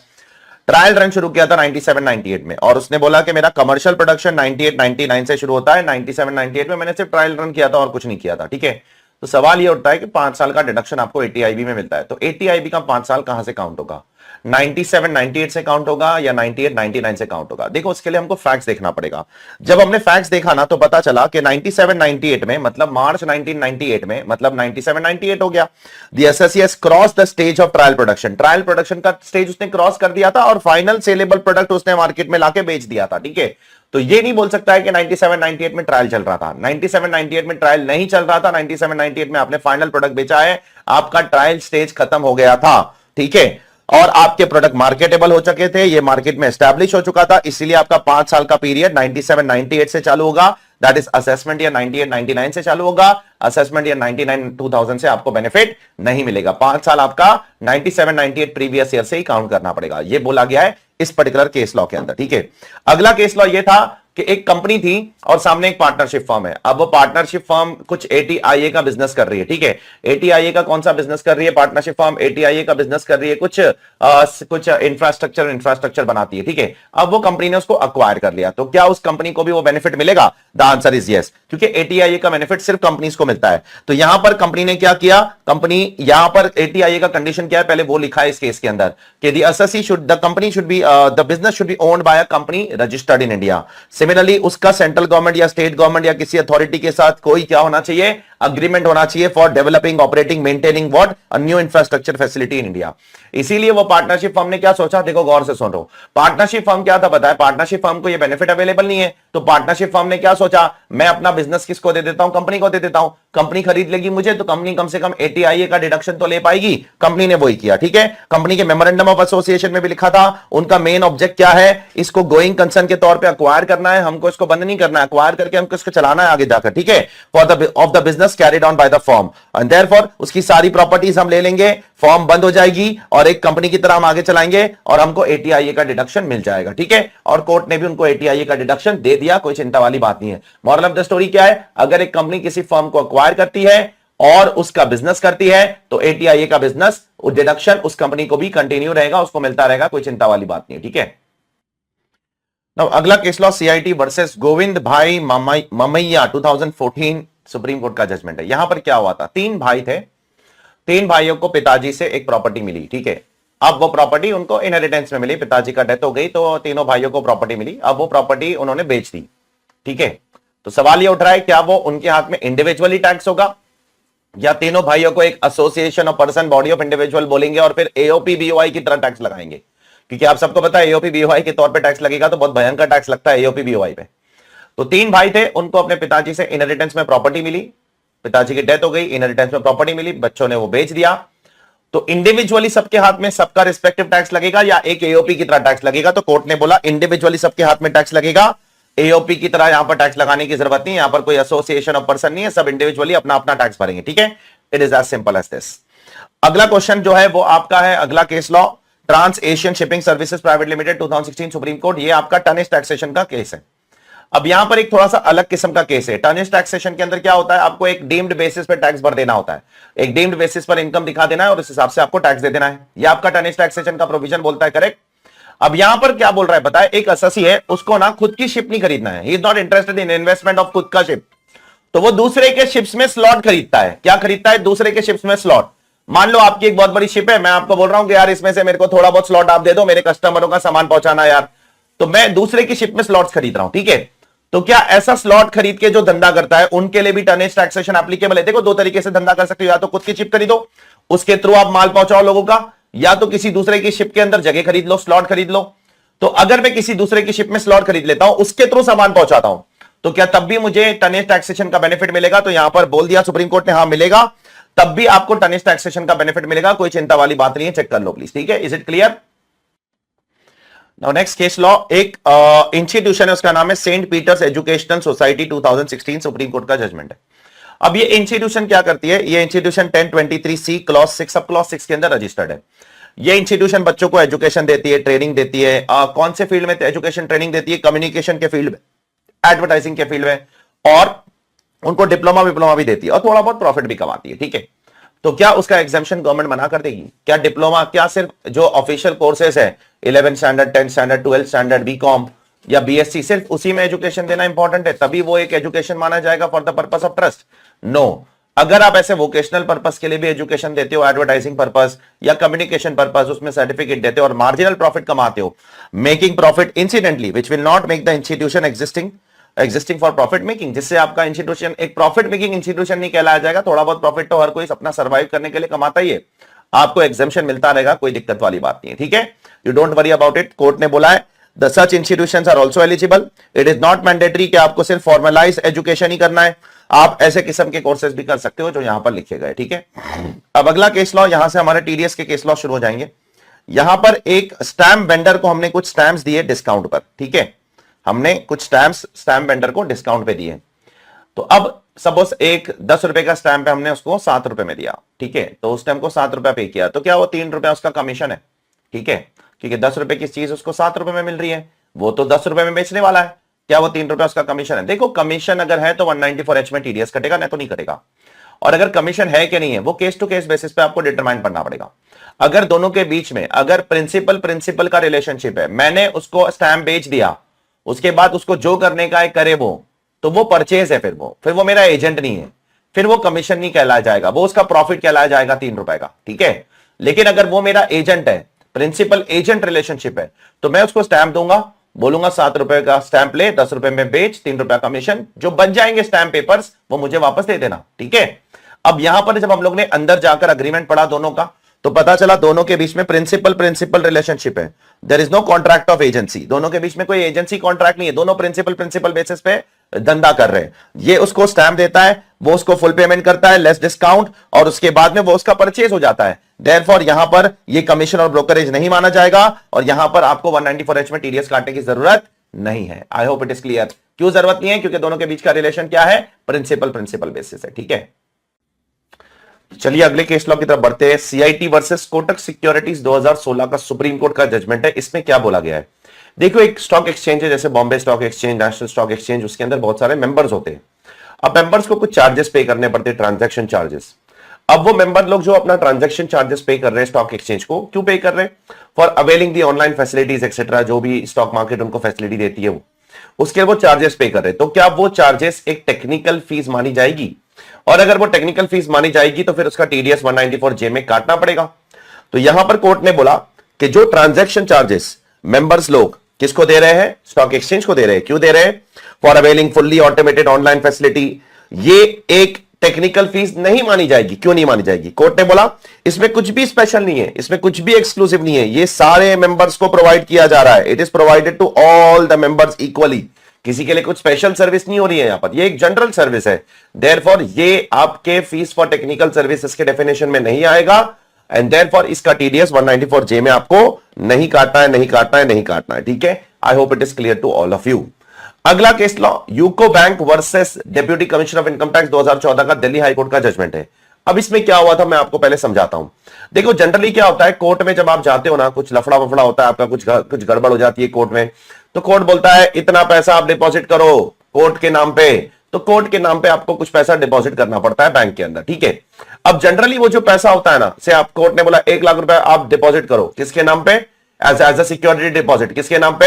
रजिस्ट्रार जनरल ऑफ कोर्ट के नाम पे आप डिपॉजिट कीजिए। तो आपने 1 लाख रुपया या 10 लाख रुपया रजिस्ट्रार जनरल ऑफ कोर्ट के नाम पे से एसबीआई बैंक में डिपॉजिट कर दिया। अब उससे जो इंटरेस्ट आएगा वो किसके नाम पे क्रेडिट होगा? क्योंकि वो रजिस्ट्रार जनरल ऑफ कोर्ट के नाम पे है वो पर्टिकुलर डिपॉजिट, तो वो इंटरेस्ट भी रजिस्ट्रार जनरल ऑफ कोर्ट के नाम पे ही क्रेडिट होगा। तो क्या उसका टीडीएस यहां पर काटा जाएगा 194A में? And the answer is no. The court ने बोला कि एक्चुअली में देखा है तो रजिस्ट्रार जनरल जो है he is neither the recipient of the amount, पैसा तो मुझे मिलने वाला है, फॉर द टाइम बिंग वो किसके नाम पर है? वो रजिस्ट्रार जनरल ऑफ कोर्ट के नाम पर है। ठीक है, पैसा तो अल्टीमेटली मुझे मिलने वाला, जिसने पैसा डिपॉजिट किया था। रजिस्ट्रार जनरल का नाम पे क्रेडिट नहीं हो रहा है, ना ही रजिस्ट्रार जनरल के नाम का वो इंटरेस्ट अक्रू हो रहा है। देयरफॉर इस चीज के ऊपर आपको 194A के अंदर टीडीएस नहीं काटना है, नहीं काटना है, नहीं काटना है। रजिस्ट्रार जनरल पे ही नहीं कहलाया जा सकता है for the purpose of 194A।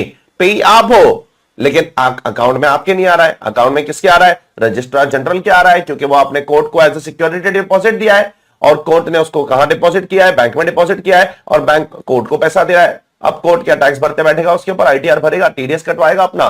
तो इस चीज के ऊपर गवर्नमेंट ने टीडीएस काटने से मना कर दिया है। ठीक है, नाउ अगला case law CIT versus Shri Mahalakshmi transport company 2011 का गुजरात हाईकोर्ट का जजमेंट है। अब यहां पर क्या हो रहा है, देखो एसएससी को कुछ गुड्स ट्रांसपोर्ट करना है अपने। ठीक है, तो उसने एक कंपनी को हायर किया और बोला कि भाई मेरे सारे के सारे गुड्स आप क्या करो, एक जगह से दूसरे जगह लेकर चले जाओ, उसके लिए इतना पैसा ले लो। ठीक है, सवाल ये उठ रहा है कि एसएससी जो पैसा दे रहा है, क्या वो सामने वाले से जो ट्रक हायर पे ले रहा है उसके लिए दे रहा है कि सर्विसेज के लिए ले रहा है? अगर ट्रक हायर पे ले रहा है तो फिर ये बोला जाएगा कि उसने प्लांट एंड मशीनरी हायर पे लिया है और फिर 194I में टीडीएस कटेगा। और अगर वो ट्रक हायर पे नहीं ले रहा है, सर्विसेज ले रहा है अपने गुड्स को ट्रांसपोर्ट करने की, तो फिर 194C में चला जाएगा और टीडीएस उस हिसाब से कटेगा। तो कोर्ट ने बोला यहां पर आप सामने वाले से ट्रक या डंपर्स हायर पे नहीं ले रहे हो, सामने वाले से आप सर्विस हायर पे ले रहे हो for the purpose of transportation of your goods. अब क्योंकि आप सर्विस ले रहे हो, पूरा का पूरा ट्रक हायर पे नहीं ले रहे हो, सर्विस ले रहे हो ऑफ ट्रांसपोर्टेशन, तो आपका टीडीएस 194C में कटेगा। यहां पर renting of plant and machinery नहीं माना जाएगा, यहां पर ट्रांसपोर्टेशन ऑफ गुड्स माना जाएगा। देयरफॉर इसको रेंट पेड नहीं बोला जा सकता है, इसको आप वर्क कॉन्ट्रैक्ट बोलो और इसका टीडीएस 194C में काटिए। ठीक है, I hope it is clear. Next case law CIT versus Dempo and company private limited 2016 Bombay high court का जजमेंट है। अब इसमें क्या हुआ था, सेक्शन 172 के ऊपर ये केस लॉ है। आपको पता होगा सेक्शन 172 में क्या होता है। सेक्शन 172 एक ओवरराइडिंग क्लॉज है, जिसके अंदर कभी कोई नॉन रेजिडेंट अगर इंडिया आता है और इंडिया से नॉन रेजिडेंट शिपिंग बिजनेस वाला अगर इंडिया आता है और इंडिया से पैसेंजर लेकर जाता है, गुड्स लेकर जाता है, एक्सेट्रा लाइव स्टॉक लेकर जाता है, तो उसकी डीम्ड इनकम 7.5% मानी जाती है और उसके ऊपर उसको 40% टैक्स देना होता है। आपको पता होगा सेक्शन 172 के अंदर। अब सवाल ये उठ रहा है, जो उसको पेमेंट कर रहा है, क्या उसको 195 में टीडीएस काटना पड़ेगा? तो कोर्ट ने बोला 172 overrides the entire income tax law, पूरे इनकम टैक्स लॉ को ओवरराइड करता है 172, इसलिए यहां पर आपको 195 में टीडीएस भी काटने की जरूरत नहीं है। तो जिस बंदे को, जिस नॉन रेजिडेंट शिपिंग बिजनेस वाले को आप पेमेंट कर रहे हो, अगर वो 172 में कवर्ड है तो आपको 195 में टीडीएस काटने का ऑब्लिगेशन नहीं है। Be very careful. ठीक है, I hope it is clear to all of you. Now next case law Priya blue industries private limited. ये एक केस लॉ जो है वो है आपके टीसीएस के ऊपर। आप सबको पता होगा सेक्शन 206C सब सेक्शन 1 के अंदर 7 आइटम्स है, alcohol for human consumption, tendu leaves, timber obtain under forest lease etcetera etcetera, coal, lignite, iron और एक्सेट्रा। और उसके अंदर स्क्रैप भी एक पर्टिकुलर आइटम है जिसको बेचने पर आपको क्या लगता है, जिसको बेचने पर आपको लगता है टीसीएस। ठीक है, तो यहां पर एसएससी ने क्या किया था, उसके पास एक बहुत बड़ी शिप थी, शिप, उसने पूरे शिप को तोड़ा। ठीक है, उस एक्टिविटी को बोला जाता है शिप ब्रेकिंग एक्टिविटी। अब जब आप शिप को तोड़ते हो ना, उसके अंदर से बहुत सारा सामान निकलता है। ठीक है, अब एसएससी को उसमें से बहुत सारा फिनिश प्रोडक्ट मिला। क्या मिला? Finish product. तो फिनिश प्रोडक्ट मतलब उसके अंदर से उसको फ्रिज मिला, उसके अंदर से उसको टीवी मिला, उसके अंदर से उसको फर्नीचर मिले। अब उसको उसने बेचा, तो क्या वो स्क्रैप माना जाएगा? The answer is no. Court ने बोला वो स्क्रैप नहीं है भाई, वो तो फिनिश प्रोडक्ट है। स्क्रैप क्या होता है? स्क्रैप वो होता है जब आप मैन्युफैक्चर करते हो या मैकेनिकल वर्क करते हो, उसके अंदर से कोई प्रोडक्ट निकलता है which is not usable as such, वो एज सच यूजेबल नहीं है, उसको स्क्रैप बोला जाता है। जो प्रोडक्ट एज सच यूजेबल है उसको आप स्क्रैप नहीं बोल सकते हो। और क्योंकि ये स्क्रैप नहीं है, यहां पर ये आपका TCS under 206C subsection 1 applicable नहीं होगा, नहीं होगा, नहीं होगा। Now next case law is on search and seizure, Hemant Kumar Sindhi and another versus CIT. अब इस केस लॉ के अंदर क्या हुआ था, जरा ध्यान से सुनिएगा प्लीज ऑल ऑफ यू। आप सभी को पता है कि अगर सर्च हो जाता है आपके घर पर, आपके ऑफिस में, तो उसमें जो भी सामान गवर्नमेंट लेकर जाती है उसमें गवर्नमेंट आपको एक मौका देती है। क्या मौका देती है? कि भाई सर्च जिस महीने में हुआ उस महीने के एंड से 30 डेज के अंदर अगर आप आके नेचर एंड सोर्स एक्सप्लेन करते हो, और अगर ऑफिसर सेटिस्फाई होता है आपके नेचर एंड सोर्स से, तो आपकी एग्जिस्टिंग लाइबिलिटी डिडक्ट करके वो आपको बचा हुआ सामान वापस दे देगा। याद आता है आपको? लेकिन उसके लिए कंडीशन क्या है? ऑफिसर सेटिस्फाई होना चाहिए। आपने जाकर एक्सप्लेनेशन दे दिया, इसका मतलब ये नहीं है कि वो आपको वापस ही देगा। तो आज सर्च हो गया, फरवरी का महीना चल रहा है या मार्च का महीना चल रहा है, फॉर एग्जांपल मार्च में सर्च हो गया, तो मेरे पास अभी 30 डेज का टाइम है from the end of March. End of March मतलब 31 मार्च से 30 डेज का टाइम है, मतलब 30 अप्रैल तक मैं ऑफिसर के पास जाकर एक्सप्लेन कर सकता हूं सब कुछ कि सर देखो आपने जो उस दिन सीज कर लेकर गया था उसमें से इतना इतना सामान मेरा सब वैलिड है, आप मुझे वापस दे दो। वो ऑफिसर सेटिस्फाई होना चाहिए आपके नेचर एंड सोर्स के एक्सप्लेनेशन से। सेटिस्फाई होगा तो वापस दे देगा।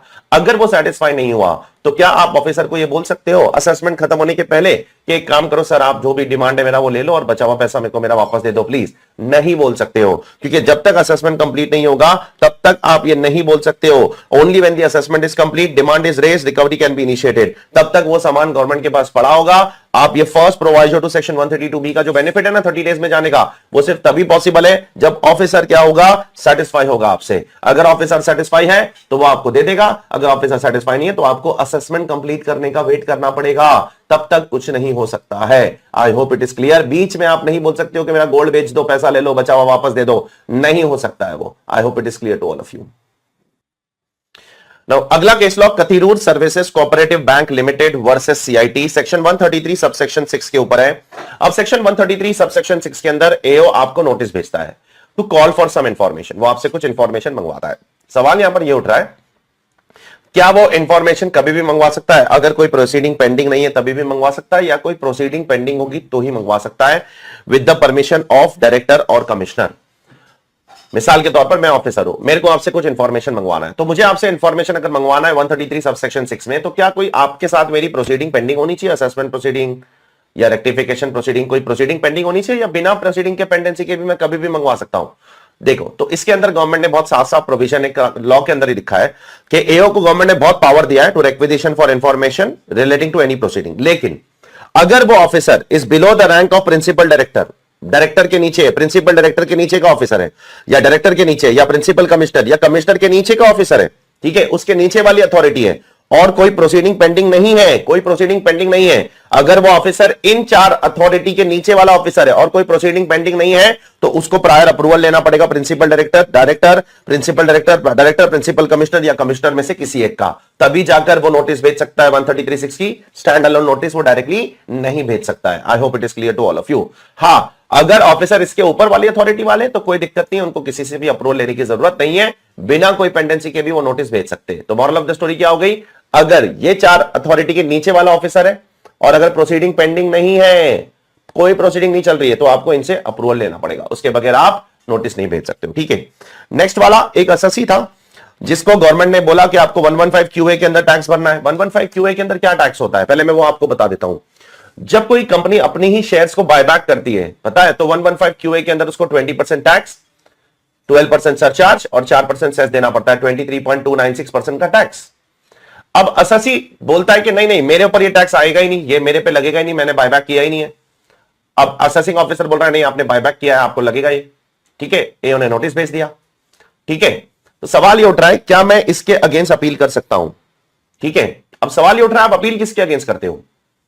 तो कोर्ट ने बोला है 246A में जाकर पढ़ लो आप किस किस के अगेंस्ट अपील करते हो। पहले तो अगर आप कोई ऑर्डर को डिनाई करते हो, अपनी लाइबिलिटी डिनाई करते हो, an order against the SSC where the SSC denies his liability, अगर आप अपनी लाइबिलिटी डिनाई करते हो तो आप अपील कर सकते हो, या आप इंटीमेशन के अगेंस्ट भी अपील कर सकते हो, या आप असेसमेंट के अगेंस्ट भी अपील कर सकते हो।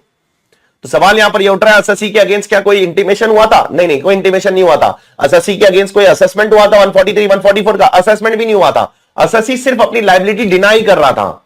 एओ ने ऑर्डर पास किया, बोला इतना आपको 20% का टैक्स देना है, कोई असेसमेंट ऑर्डर नहीं पास किया था। ठीक है, एक नॉर्मल ऑर्डर पास किया था एओ ने, बोला 20% टैक्स देना है आपको, 12% सरचार्ज, 4% सेस, 23.296% का इफेक्टिव टैक्स देना है आपको। तो ये कोई असेसमेंट ऑर्डर नहीं है, ये कोई रेक्टिव इंटीमेशन नहीं है, लेकिन ये एक ऐसा ऑर्डर है जिसको आप डिनाई कर रहे हो। तो कोर्ट ने बोला यस, एसएससी का केस पॉइंट नंबर 2 और पॉइंट नंबर 3 में तो नहीं आएगा, बट एसएससी का केस पॉइंट नंबर 1 में जरूर आएगा। First contingency which is stand alone case, उसमें जरूर आएगा। एसएससी इसमें अपने आप को जरूर कंफर्टेबल फील करवाएगा यहां पर लाने के लिए, और यहां पर एसएससी आएगा और इस पॉइंट के थ्रू एसएससी क्या करेगा, सीआईटी अपील को अपील कर सकता है। उसका अपील मेंटेनेबल है, कोई चिंता करने वाली बात नहीं, उसकी अपील को एक्सेप्ट करना पड़ेगा। I hope it is clear to all of you. Now the next case law, CIT versus Prithvi brokers and share holders 2012 Bombay high court. यहां पर एक बहुत इंपॉर्टेंट इशू है जो हमने क्लास में बहुत बार डिस्कस किया है। वो इशू ये है, क्या मैं अपेलेट अथॉरिटी के पास जाकर एडिशनल क्लेम दे सकता हूं जो मैं पहले नहीं दे पाया था? ठीक है, मेरे को रिवाइज रिटर्न नहीं भरना है, मैं बिना रिवाइज रिटर्न के भरे क्या सीआईटी अपील के पास जाके या आईटैट के पास जाकर एडिशनल क्लेम दे सकता हूं? ठीक है, मेरे को रिवाइज रिटर्न नहीं भरना है, मेरे को डायरेक्टली क्लेम देना है। तो अपेलेट अथॉरिटी के पास ये पावर है, they have the jurisdiction to permit additional claim, लेकिन उनका पूरा डिस्क्रिशन है, अगर वो चाहे तो करेंगे, वो नहीं चाहे तो नहीं करेंगे। अगर रिजेक्ट करना है तो रिजेक्ट भी कर सकते हैं। ठीक है, आप एडिशनल ग्राउंड्स भी उनके पास जाकर रेज कर सकते हो विदाउट फाइलिंग दी रिवाइज रिटर्न। रिवाइज रिटर्न भरने की कोई जरूरत नहीं, लेकिन अगर आपको एओ के पास जाना है तो याद करो गोएट्स इंडिया लिमिटेड का केस लॉ था जो क्लास में मैंने आपको बताया था कि अगर आपको एओ के पास जाकर एडिशनल क्लेम देना है तो आपके पास एक ही ऑप्शन बचता है, वो है कि आपको जाकर रिवाइज रिटर्न भरना पड़ेगा। डायरेक्टली एओ आपके नए क्लेम को एंटरटेन नहीं करने वाला है। ठीक है, तो मॉरल ऑफ द स्टोरी क्या है, अपेलेट अथॉरिटीज आपके नए क्लेम को एंटरटेन कर लेंगे बिना रिवाइज रिटर्न भरे, एक्सेप्ट कर सकते हैं, उनके डिस्क्रिशन पे, उनकी मर्जी पर है, केस टू केस बेसिस पर, लेकिन एओ बिल्कुल भी उसको एक्सेप्ट नहीं करने वाला है। I hope it is clear to all of you. Next वाला, ट्राइब्यूनल के पास पावर दिया है गवर्नमेंट ने, कौन सा पावर दिया है? सेक्शन 1 254 सब सेक्शन 2 में ट्राइब्यूनल को गवर्नमेंट ने पावर दिया है। क्या पावर दिया है कि they can rectify and mistake apparent from record. ठीक है, जैसे इनकम टैक्स अथॉरिटी को गवर्नमेंट ने पावर दिया है सेक्शन 154 में, वैसे ट्राइब्यूनल को पावर दिया है सेक्शन 254 सब सेक्शन 2 के अंदर। ठीक है, अब सेक्शन 254 सब सेक्शन 2 के अंदर क्या पावर दिया है ट्राइब्यूनल को? गवर्नमेंट ने यह पावर दिया है कि वो अगर चाहे तो अपने ऑर्डर में अगर कोई अपैरेंट मिस्टेक है तो उसको रेक्टिफाई कर सकता है। तो यहां पर यह सवाल उठ गया, क्या ट्राइब्यूनल एक अपैरेंट मिस्टेक को रेक्टिफाई करने के लिए पूरा का पूरा ऑर्डर रिकॉल कर सकता है? क्या पूरा का पूरा ऑर्डर रिकॉल करके पूरे के पूरे ऑर्डर को बदल सकता है? तो कोर्ट ने बोला हां बदल सकता है, अगर पूरे ऑर्डर में ही मिस्टेक अपैरेंट है, पूरा ऑर्डर ही गलत है जिससे कोई पार्टी को तकलीफ हो रही है, अब prejudice is happening to a particular party, तो आपको पूरा का पूरा ऑर्डर बदलना पड़ेगा भाई। तो ये आपका अगर कोई एरर है, आपने कोई मिस्टेक कर दी है which is apparent from record, then you have to call your entire order and rectify accordingly. उस हिसाब से उसको रेक्टिफाई करके एसएससी को या डिपार्टमेंट को आपको देना पड़ेगा। ठीक है, नाउ अगला case law, CIT versus Fortaleza developers 2015 Bombay high court. ये है आपके डॉक्ट्राइन ऑफ पार्शियल मर्जर के ऊपर। एक एसएससी था, उसने एक मुद्दे को अपील में लेकर चला गया। कहां लेकर चला गया? अपील में, सीआईटी अपील के पास। सपोज XYZ मुद्दा था, वो सीआईटी अपील में चला गया है। अब क्या वो मुद्दे को सीआईटी 263 में रिवाइज कर सकता है? नहीं कर सकता है, क्योंकि आप सबको पता है कि अगर कोई मुद्दा has already been decided in an appeal, then that matter can not be touch for what? Revision under 263, doctrine of partial merger applicable हो जाता है, वो केस में आप नहीं एप्लीकेबल करवा सकते हो। ठीक है, नेक्स्ट वाला केस लॉ बहुत बढ़िया केस लॉ है, CIT versus Muthoot financiers 2015 Delhi high court. मैं एक पार्टनरशिप फर्म हूं, आप मेरे पार्टनर्स हो। आपने मुझे कैश में लोन दिया, किसको? फर्म को। आपने मुझे कैश में डिपॉजिट किया, किसको? फर्म को। तो अगर पार्टनर अपने फर्म को कैश में लोन देता है या पार्टनर अपने फर्म को अगर कैश में डिपॉजिट करता है, तो क्या फर्म के ऊपर 269 एसएस लग जाएगा कि 20,000 या उससे ज्यादा आप कैश में लोन नहीं ले सकते हो, 20,000 या उससे ज्यादा आप कैश में डिपॉजिट नहीं ले सकते हो? तो क्या फर्म के ऊपर 269 एसएस लगकर 271 डी लग जाएगा? यहां पर कोर्ट ने बोला नहीं नहीं, बारीकी से देखो, there was no dispute that the money was brought in by the partners of the SSC firm. कोई डिबेट नहीं है यहां पर कि मनी कोई थर्ड पार्टी ने दिया, बहुत क्लियर है कि पैसा पार्टनर ने दिया है। Secondly, source of money is also now doubted, partners के पास पैसा लीगल तरीके से आया है, कोई इलीगल तरीके से नहीं आया। तीसरा, ट्रांजैक्शन जेन्युइन था, बोनाफाइड था, कोई टैक्स बचाने के लिए ट्रांजैक्शन नहीं किया गया था। पार्टनर्स की क्रेडिट वर्दीनेस भी है, उनके पास उतना पैसा है कि वो फर्म को लोन दे सकते हैं। कंसिडरिंग ऑल दीज फैक्टर्स, बहुत बड़ा जजमेंट है ये। यहां पर कोर्ट ने बोल दिया कि यहां पर आपको 271D ये सब नहीं लगेगा, आपको एसएससी को 271D 269SS से माफ करना पड़ेगा। तो देखो इससे ये मॉरल ऑफ द स्टोरी ये पता चला कि पार्टनरशिप फर्म को पार्टनर कैश में लोन दे सकता है अगर जेन्युइन है तो, अगर बोनाफाइड है तो, अगर पार्टनर्स के पास वो पैसा सोर्स ऑफ इनकम जेन्युइन जगह से आया है तो पार्टनरशिप फर्म को पार्टनर कैश में लोन दे सकता है, कोई दिक्कत नहीं है, ठीक है। Next case law, CIT versus Triumph international finance limited 2012 Bombay high court. यहां पर क्या होता, एसएससी ने कुछ लोन रीपे किया, लेकिन कैसे रीपे किया? अकाउंट पे चेक से नहीं किया, अकाउंट पे ड्राफ्ट से नहीं किया, ईसीएस से नहीं किया, इलेक्ट्रॉनिक मोड से नहीं किया, बल्कि एसएससी ने बुक एंट्री पास के, जर्नल एंट्री पास करके एडजस्टमेंट किया कि मेरे को तेरे को इतना पैसा देना है, तू मुझे इतना पैसा देना है, let us pass the entry and knock it of. तू मुझे 3 लाख देना है, मैं तुझे 2 लाख देना है, let us knock it of bye paying, by passing the journal entry, ठीक है। तो क्या ऐसे चलेगा? देखो कोर्ट ने बोला, देखो लॉ के अंदर तो ऑब्लिगेशन है कि आपको अकाउंट पे चेक, अकाउंट पे ड्राफ्ट, इससे पेमेंट करना है, ये मैंडेटरी है। आपने कॉन्ट्रावेंशन तो किया है, गलत तो किया है, पेनाल्टी तो लग सकती है, लेकिन अगर आप जेन्युइन हो, ठीक है, आपका जेन्युइन बिजनेस ट्रांजैक्शन है, और अगर आपने ये कोई टैक्स अवॉइड करने के लिए नहीं किया है, ठीक है, जो कोर्ट को पता चल गया, एसएससी ने एक्सप्लेन किया, क्योंकि देखो जब 271D में पेनाल्टी लगती है, 271E में पेनाल्टी लगती है ना, तो ज्वाइंट कमिश्नर लगाता है वो पेनाल्टी, और वो ज्वाइंट कमिश्नर आपको एक reasonable opportunity of being heard देता है। जब वो आपको reasonable opportunity of being heard देता है तो आप अपने पक्ष को अच्छे से एक्सप्लेन करो, अपने पॉइंट को अच्छे से एक्सप्लेन करो।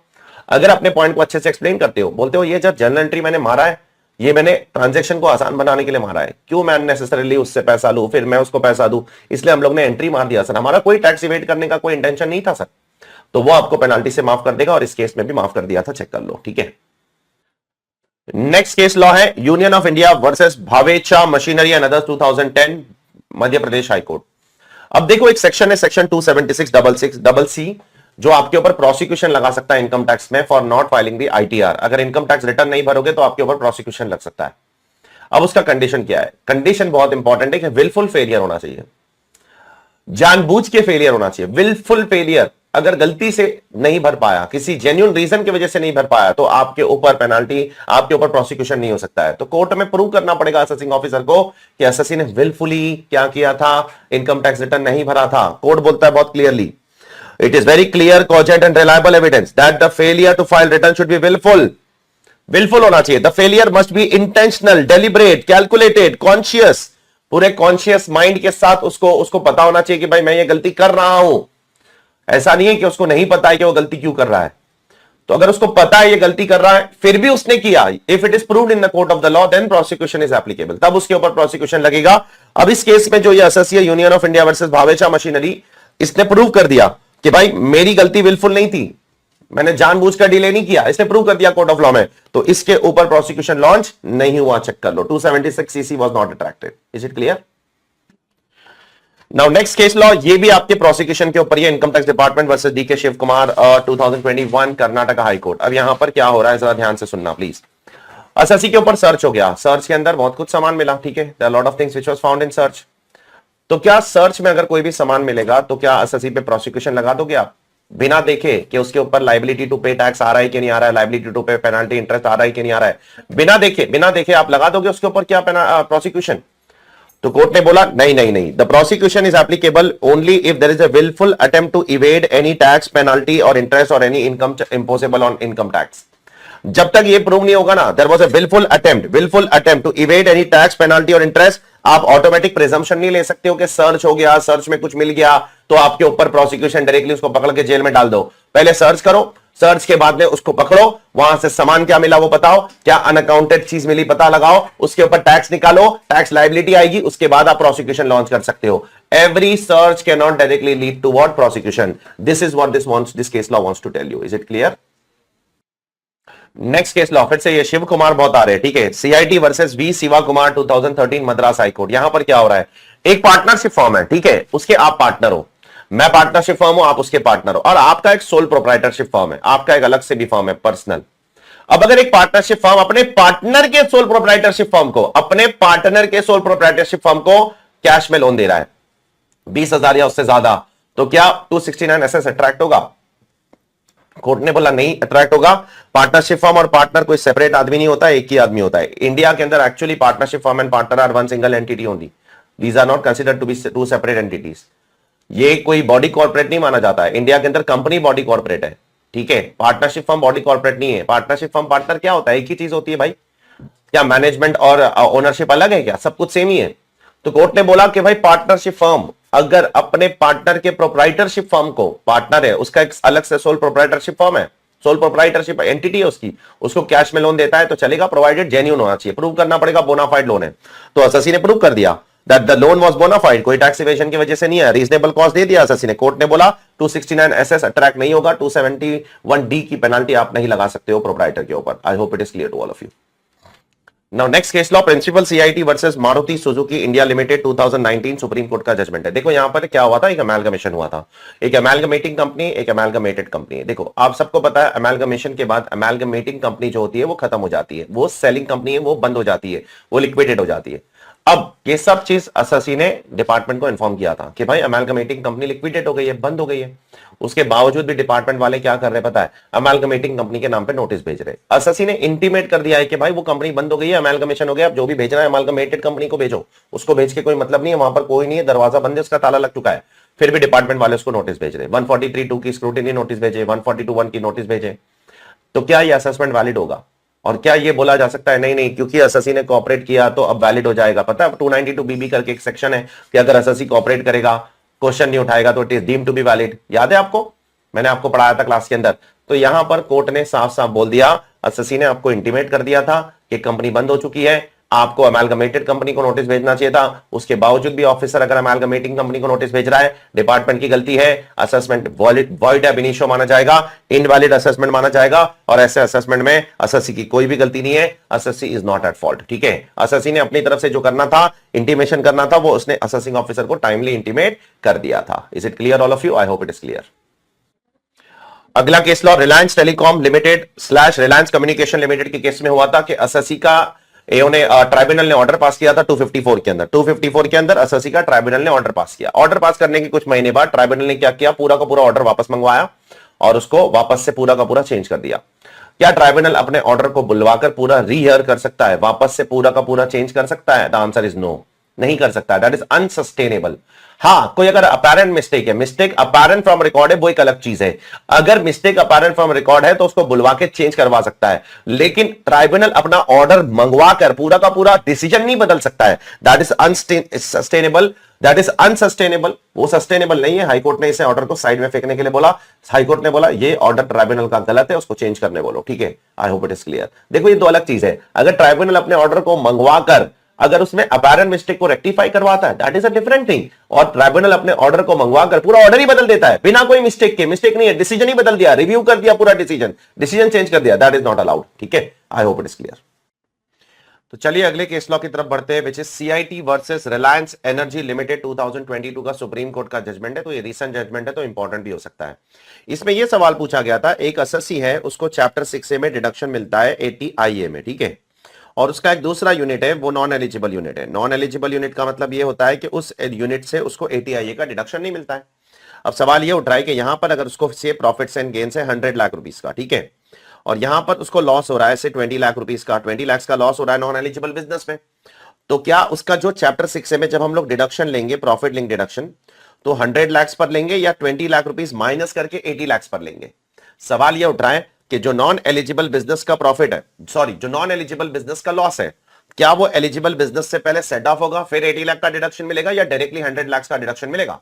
तो इस पर सुप्रीम कोर्ट ने बोल दिया कि आपका जो नॉन एलिजिबल बिजनेस का लॉस है वो आप एलिजिबल बिजनेस से सेट ऑफ नहीं कर सकते हो।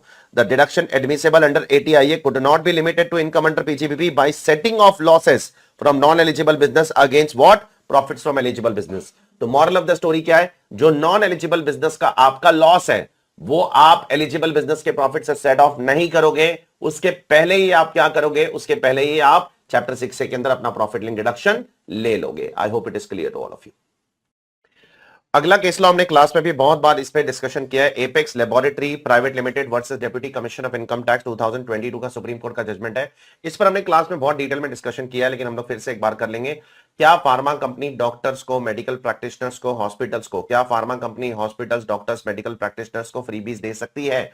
कोर्ट ने फिर से मना कर दिया, नहीं दे सकती, that is bad in law. Doctors को, मेडिकल प्रैक्टिशनर्स को ये एक्सेप्ट करना अलाउड नहीं है। अगर वो ये एक्सेप्ट करते हैं, it is a violation of medical council act, it's a violation of the medical council regulations. आप उसका वायलेशन कर रहे हो, आप कैसे ऐसा काम कर सकते हो? देयरफॉर फार्मा कंपनी डॉक्टर्स को, मेडिकल प्रैक्टिशनर्स को, डॉक्टर्स को, हॉस्पिटल्स को फ्रीबीज नहीं दे सकती है, और अगर देती है तो उसका जो भी खर्चा है वो आपके हाथ में डिसला हो जाएगा।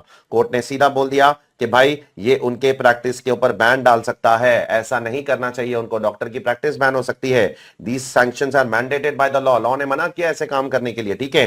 कोर्ट ने ये भी बोला है कि ये प्लेनली प्रोहिबिटेड है, ठीक है। देयरफॉर इन सब चीजों का डिडक्शन आपको नहीं मिलेगा, नहीं मिलेगा, नहीं मिलेगा। I hope it is clear to all of you as per explanation 1 to section 37(1). Now next case law, Wipro Finance Limited versus CIT 2022 Supreme court. अब यहां पर देखो बहुत मल्टीपल ट्रांजैक्शन हो रहा है। एसएससी यहां पर क्या कर रहा है, एसएससी ना फाइनेंस बिजनेस में भी है, एसएससी लीजिंग बिजनेस में भी है। एसएससी लोगों को लीज भी करता है, फाइनेंस भी करता है, ठीक है। तो एसएससी ने ना एक पार्टी को प्लांट एंड मशीनरी लीज किया। अब सामने वाली पार्टी को वो लीज पे लेने के लिए पैसा चाहिए था, ठीक है। गौर से सुनना, तो मतलब सामान भी मैंने आपको दिया, बहुत ध्यान से सुनना। मेरा काम क्या है, फाइनेंसिंग भी करना है, मेरा काम है लीज पे देना भी। अब आपको मैंने कुछ लीज पर दिया, प्लांट एंड मशीनरी लीज पर दिया। अब आपने मुझसे वो लीज पर लेने के लिए मुझसे ही लोन लिया, ठीक है। मुझसे ही लोन लेकर मुझसे ही लीज पर लिया। अब मैंने आपको लोन देने के लिए मैंने फॉरेन करेंसी लोन लिया, तो मैंने फॉरेन करेंसी लोन लेकर आपको लोन दिया ताकि आप मुझसे लीज पर चीजें सामान खरीद सको, ठीक है। मिसाल के तौर पर ये मैं आपको लीज पर दे रहा हूं, अब इसको लीज पर लेने के लिए लोन आप मुझसे ही ले रहे हो, ठीक है। अब आपको भी लोन देने के लिए मैं फॉरेन करेंसी में लोन ले रहा हूं, ठीक है। अब मैंने फॉरेन करेंसी में लोन लिया, आपको लोन दिया, वो लोन से आपने मुझसे लीज पे सामान खरीद लिया, ठीक है। अब मैंने जब लोन लिया तो मैंने फॉरेन करेंसी में लोन लिया, तो मुझे फॉरेक्स लॉस हो गया। अब उसका क्या ट्रीटमेंट करूं? अब उसका ट्रीटमेंट हो जाएगा, आप उसको पीएनएल में लेके जाओ, बस और कुछ नहीं, ठीक है। जनरली आप क्या करते हो, आप 37(1) में इसका डिडक्शन ले लोगे। जनरली आप क्या करते हो, अगर आप कोई फिक्स्ड असेट के लिए फॉरेन करेंसी लोन लेते हो, इंपोर्टेड असेट के लिए फॉरेन करेंसी लोन लेते हो, तो उसका गेन और लॉस आप WDV of the block of asset में एडजस्ट करते हो एज पर सेक्शन 43A। लेकिन यहां पर आपने कोई असेट के लिए लोन नहीं लिया है, यहां पर आपने लोन देने के लिए लोन लिया है। आपने असेट खरीदने के लिए लोन नहीं लिया है, आपने एसेट इंपोर्ट करने के लिए लोन नहीं लिया है, आपने अपनी पार्टी को, कस्टमर को लोन देने के लिए लोन लिया है, और लोन देना आपका बिजनेस का पार्ट है। तो आपने लोन लेकर लोन दिया है, तो उसका जो भी फॉरेन करेंसी लॉस होएगा उसका आपको डिडक्शन मिल जाएगा 37(1) में। It is not a loan for asset. Court ने बोला ये कोई असेट के लिए लोन नहीं है, इसका एडजस्टमेंट आप एक्चुअल कॉस्ट के अगेंस्ट नहीं करोगे, इसका एडजस्टमेंट, इसका जो भी गेन और लॉस आता है वो आप डायरेक्टली पीएनएल में लेकर जाओगे। I hope it is clear to all of you. Next case law है अन्ना साहेब पाटिल माताड़ी कामगार सहकारी पतपेड़ी लिमिटेड। अरे बाप रे, इतना बड़ा नाम है। ये कोऑपरेटिव सोसाइटी का केस लॉ है। यहां पर एक cooperative society is engage solely in providing credit facility to its members. ये सोसाइटी क्या करती है, अपने मेंबर्स को क्रेडिट फैसिलिटी देती है, सिर्फ अपने मेंबर्स को क्रेडिट फैसिलिटी देती है और किसी को भी क्रेडिट फैसिलिटी नहीं देती है। अब यहां पर देखो साफ साफ सेक्शन में लिखा है, एटीपी में भी, अगर कोई कोऑपरेटिव सोसाइटी सोनली अपने मेंबर को क्रेडिट फैसिलिटी देती है तो वो एलिजिबल है एटीपी डिडक्शन के लिए, उसको एटीपी में 100% प्रॉफिट माफ हो जाएगा। लेकिन साथ साथ में एटीपी में ये भी लिखा है कि कोऑपरेटिव बैंक के लिए ये बेनिफिट नहीं है। This benefit is for cooperative society, this benefit is not for a cooperative bank. तो यहां पर सवाल ये उठा है कि अगर कोई सोसाइटी एक्सक्लूसिवली अपने मेंबर को फैसिलिटीज देती है, क्रेडिट फैसिलिटी, तो क्या वो कोऑपरेटिव बैंक कहलाएगी? तो कोर्ट ने बोला ऐसा बिल्कुल भी बकवास मत किया करो। It can not be said to be a cooperative bank. CBDT circular भी है उसके ऊपर, जो भी वो भी बोलता है कि ये कोऑपरेटिव बैंक नहीं कहलाया जा सकता, ये कोऑपरेटिव सोसाइटी है। एंड देयरफॉर अगर एक कोऑपरेटिव सोसाइटी सोनली अपने मेंबर्स को क्रेडिट फैसिलिटी देती है, उससे पैसा कमाती है, that society is eligible for deduction under eighty P. 100% profits उसके माफ हो जाएंगे, ठीक है। I hope it is clear to all of you. Moral of the story, आप इस सोसाइटी को जबरदस्ती का बैंक मत बोलो, ठीक है। Next case law CIT versus Cognizant technology solutions of India private limited 2023 supreme court का जजमेंट है। ये 10AA के ऊपर है। अब इसके अंदर ये बोला गया है कि 10AA के अंदर, जैसे कि आपको पता है कि अगर आप प्रॉफिट कमाते हो, एक्सपोर्ट करके कोई प्रॉफिट कमाओगे एसईजेड के अंदर, एसईजेड से एक्सपोर्ट करके कोई प्रॉफिट कमा रहे हो, तो आपका वहां पर 100% डिडक्शन है। पहले 5 साल, अगले 5 साल 50% और उसके अगले 5 साल और 50%, ठीक है, सब्जेक्ट टू सम कंडीशंस। अब यहां पर सवाल ये उठा कि एसएससी एक्सपोर्ट कर रहा है। देखो अभी एक्सपोर्ट करोगे तो आपका फॉरेन करेंसी एक्सचेंज तो होता होगा थोड़ा बहुत, क्योंकि अगर आप एक्सपोर्ट करोगे तो पैसा डॉलर्स में मिल सकता है, आपको पाउंड्स में मिल सकता है, तो आपको करेंसी एक्सचेंज की वजह से थोड़ा बहुत गेन हो सकता है, ठीक है। तो सवाल ये उठ रहा है, तो क्या करेंसी एक्सचेंज की वजह से जो गेन हुआ है, क्या वो भी एलिजिबल है 10AA के डिडक्शन के अंदर? मतलब एक्सपोर्ट करने की वजह से तो मुझे 1 करोड़ का प्रॉफिट हुआ, और एक्सपोर्ट करने के बाद मुझे करेंसी गेन की वजह से भी 2 लाख रुपए का प्रॉफिट हो गया, तो क्या वो भी यहां पर आपको 10AA के अंदर डिडक्शन के तौर पे मिलेगा? तो चलो देखते हैं कोर्ट क्या बोलता है। पहले तो कोर्ट बोलता है 10AA में आपको ये देखना है कि आपने एक्सपोर्ट से कितना प्रॉफिट कमाया, ठीक है। फिर कोर्ट बोलता है भाई अपवर्ड या डाउनवर्ड वैल्यूएशन ये आपके हाथ में नहीं है, ये आपके हाथ में नहीं है, ये मार्केट के हाथ में। लेकिन फिर कोर्ट बोलता है ये बात भी हम नहीं झुठला सकते, ये बात नहीं झुठला सकते कि SSC is an export house, इसका पूरा काम ही एक्सपोर्ट का है। अब अगर एक्सपोर्ट करने पर उसको थोड़ा बहुत गेन हो जाता है तो उस गेन का भी उसको डिडक्शन 10AA के अंदर मिलना चाहिए। तो बहुत इंपॉर्टेंट पॉइंट है ये। तो एक्सपोर्ट करने पर जो फॉरेन करेंसी गेन हो रहा है आपको, मतलब आपने जब एक्सपोर्ट किया तब 70 रुपया था डॉलर का, जब पैसा मिला तब 80 रुपया हो गया डॉलर का, तो 10 रुपया गेन हो गया ना आपका।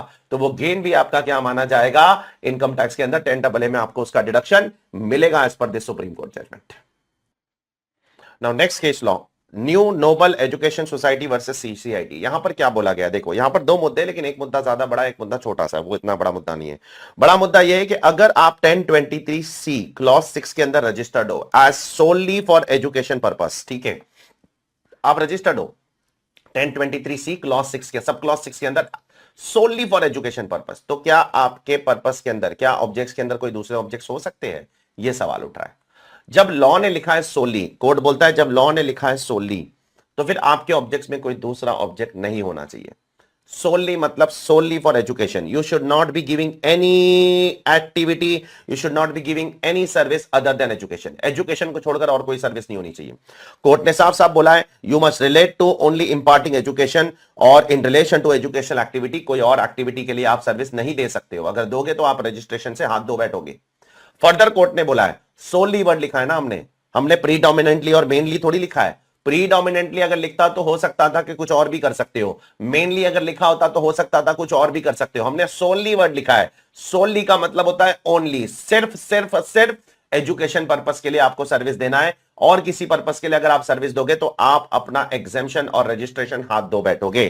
देयरफॉर, और कोर्ट ने एंड में बोला अगर आपके इसमें थोड़ा सा भी प्रॉफिट ओरिएंटेड है तो फिर आप इस पर्टिकुलर सेक्शन के अंदर अप्रूवल के लिए एंटाइटल नहीं हो।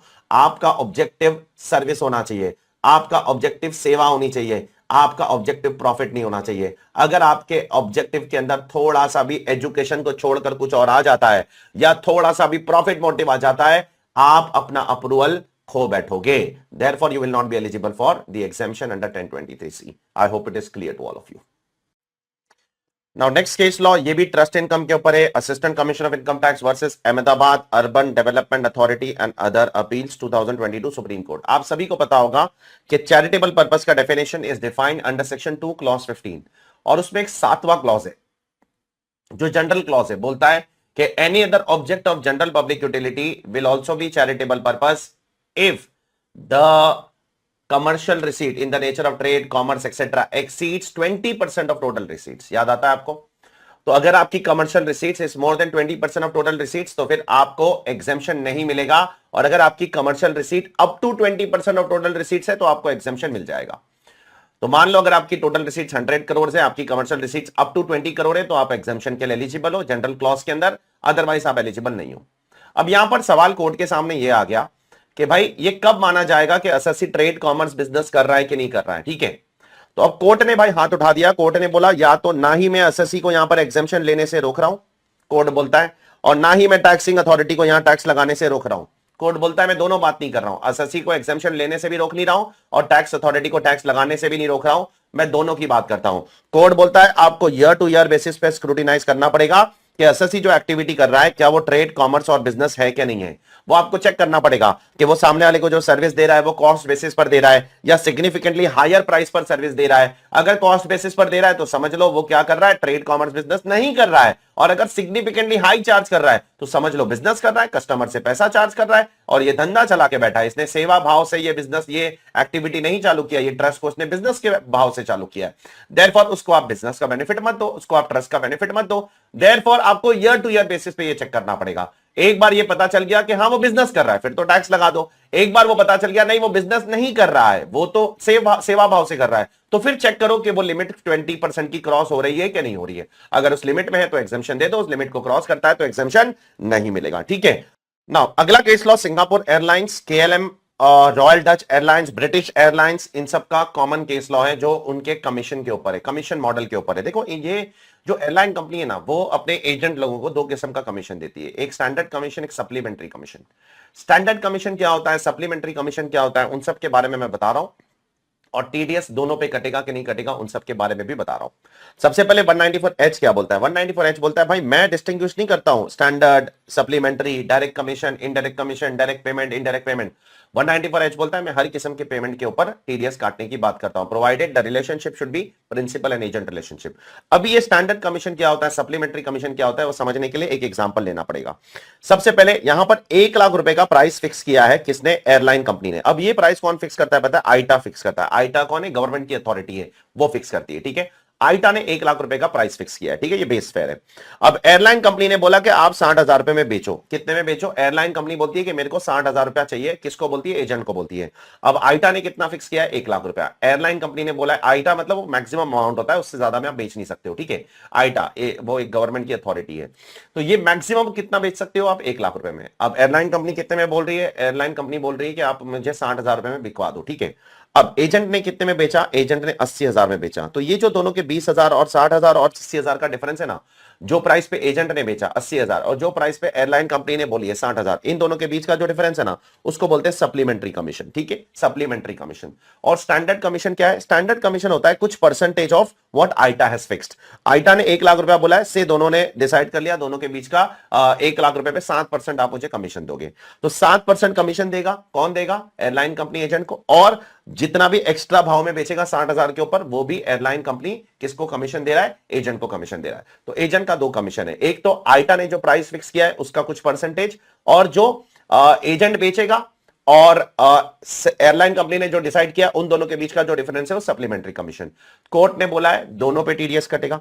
194H is required to be deducted on standard commission as well as on what? As well as on the supplementary commission. I hope it is clear to all of you. Next case law, pioneer overseas corporation USA India branch versus CIT international tax 2022 Supreme court. अब इसमें क्या हुआ था, गौर से सुनना।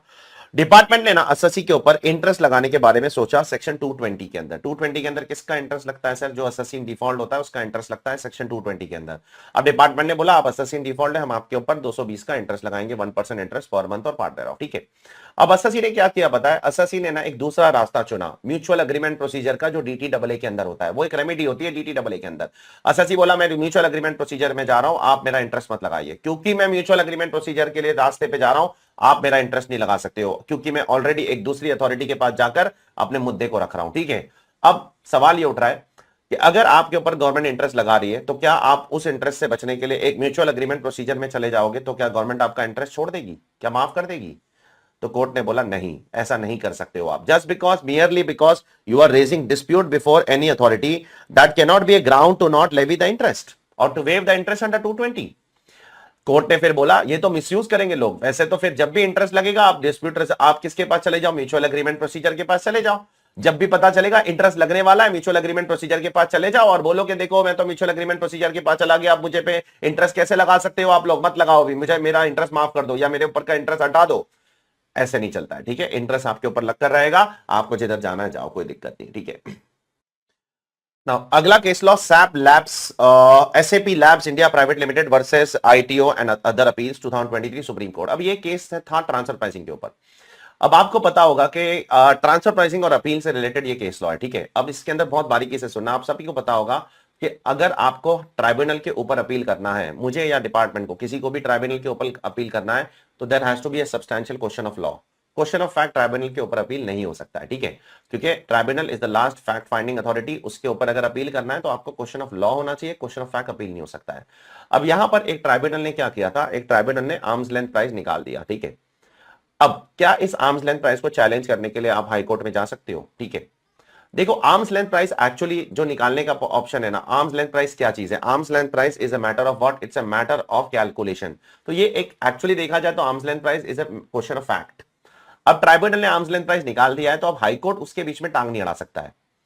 लेकिन सवाल यहां पर ये नहीं उठ रहा है, सवाल यहां पर ये उठ रहा है कि हाई कोर्ट क्या आर्म्स लेंथ प्राइस पे कुछ भी नहीं बोल सकता है? हाँ, हाईकोर्ट आर्म्स लेंथ प्राइस बैठ के कंप्यूट नहीं कर सकता है, मैं मानता हूं, क्योंकि वो क्वेश्चन ऑफ फैक्ट है। लेकिन क्या हाईकोर्ट ये भी नहीं बोल सकता है कि आर्म्स लेंथ प्राइस का जो मेथड आपने चूज किया है वो भी गलत है, इनकम टैक्स एक्ट के हिसाब से नहीं है, इनकम टैक्स रूल्स के हिसाब से नहीं है? वो भी नहीं कर सकता है हाईकोर्ट। ये मुद्दा था, तो मैटर कोर्ट में चला गया। कोर्ट में बोल दिया कोर्ट ने, भाई ऐसा थोड़ी है, हमारे हाथ में कोई भी पावर नहीं है।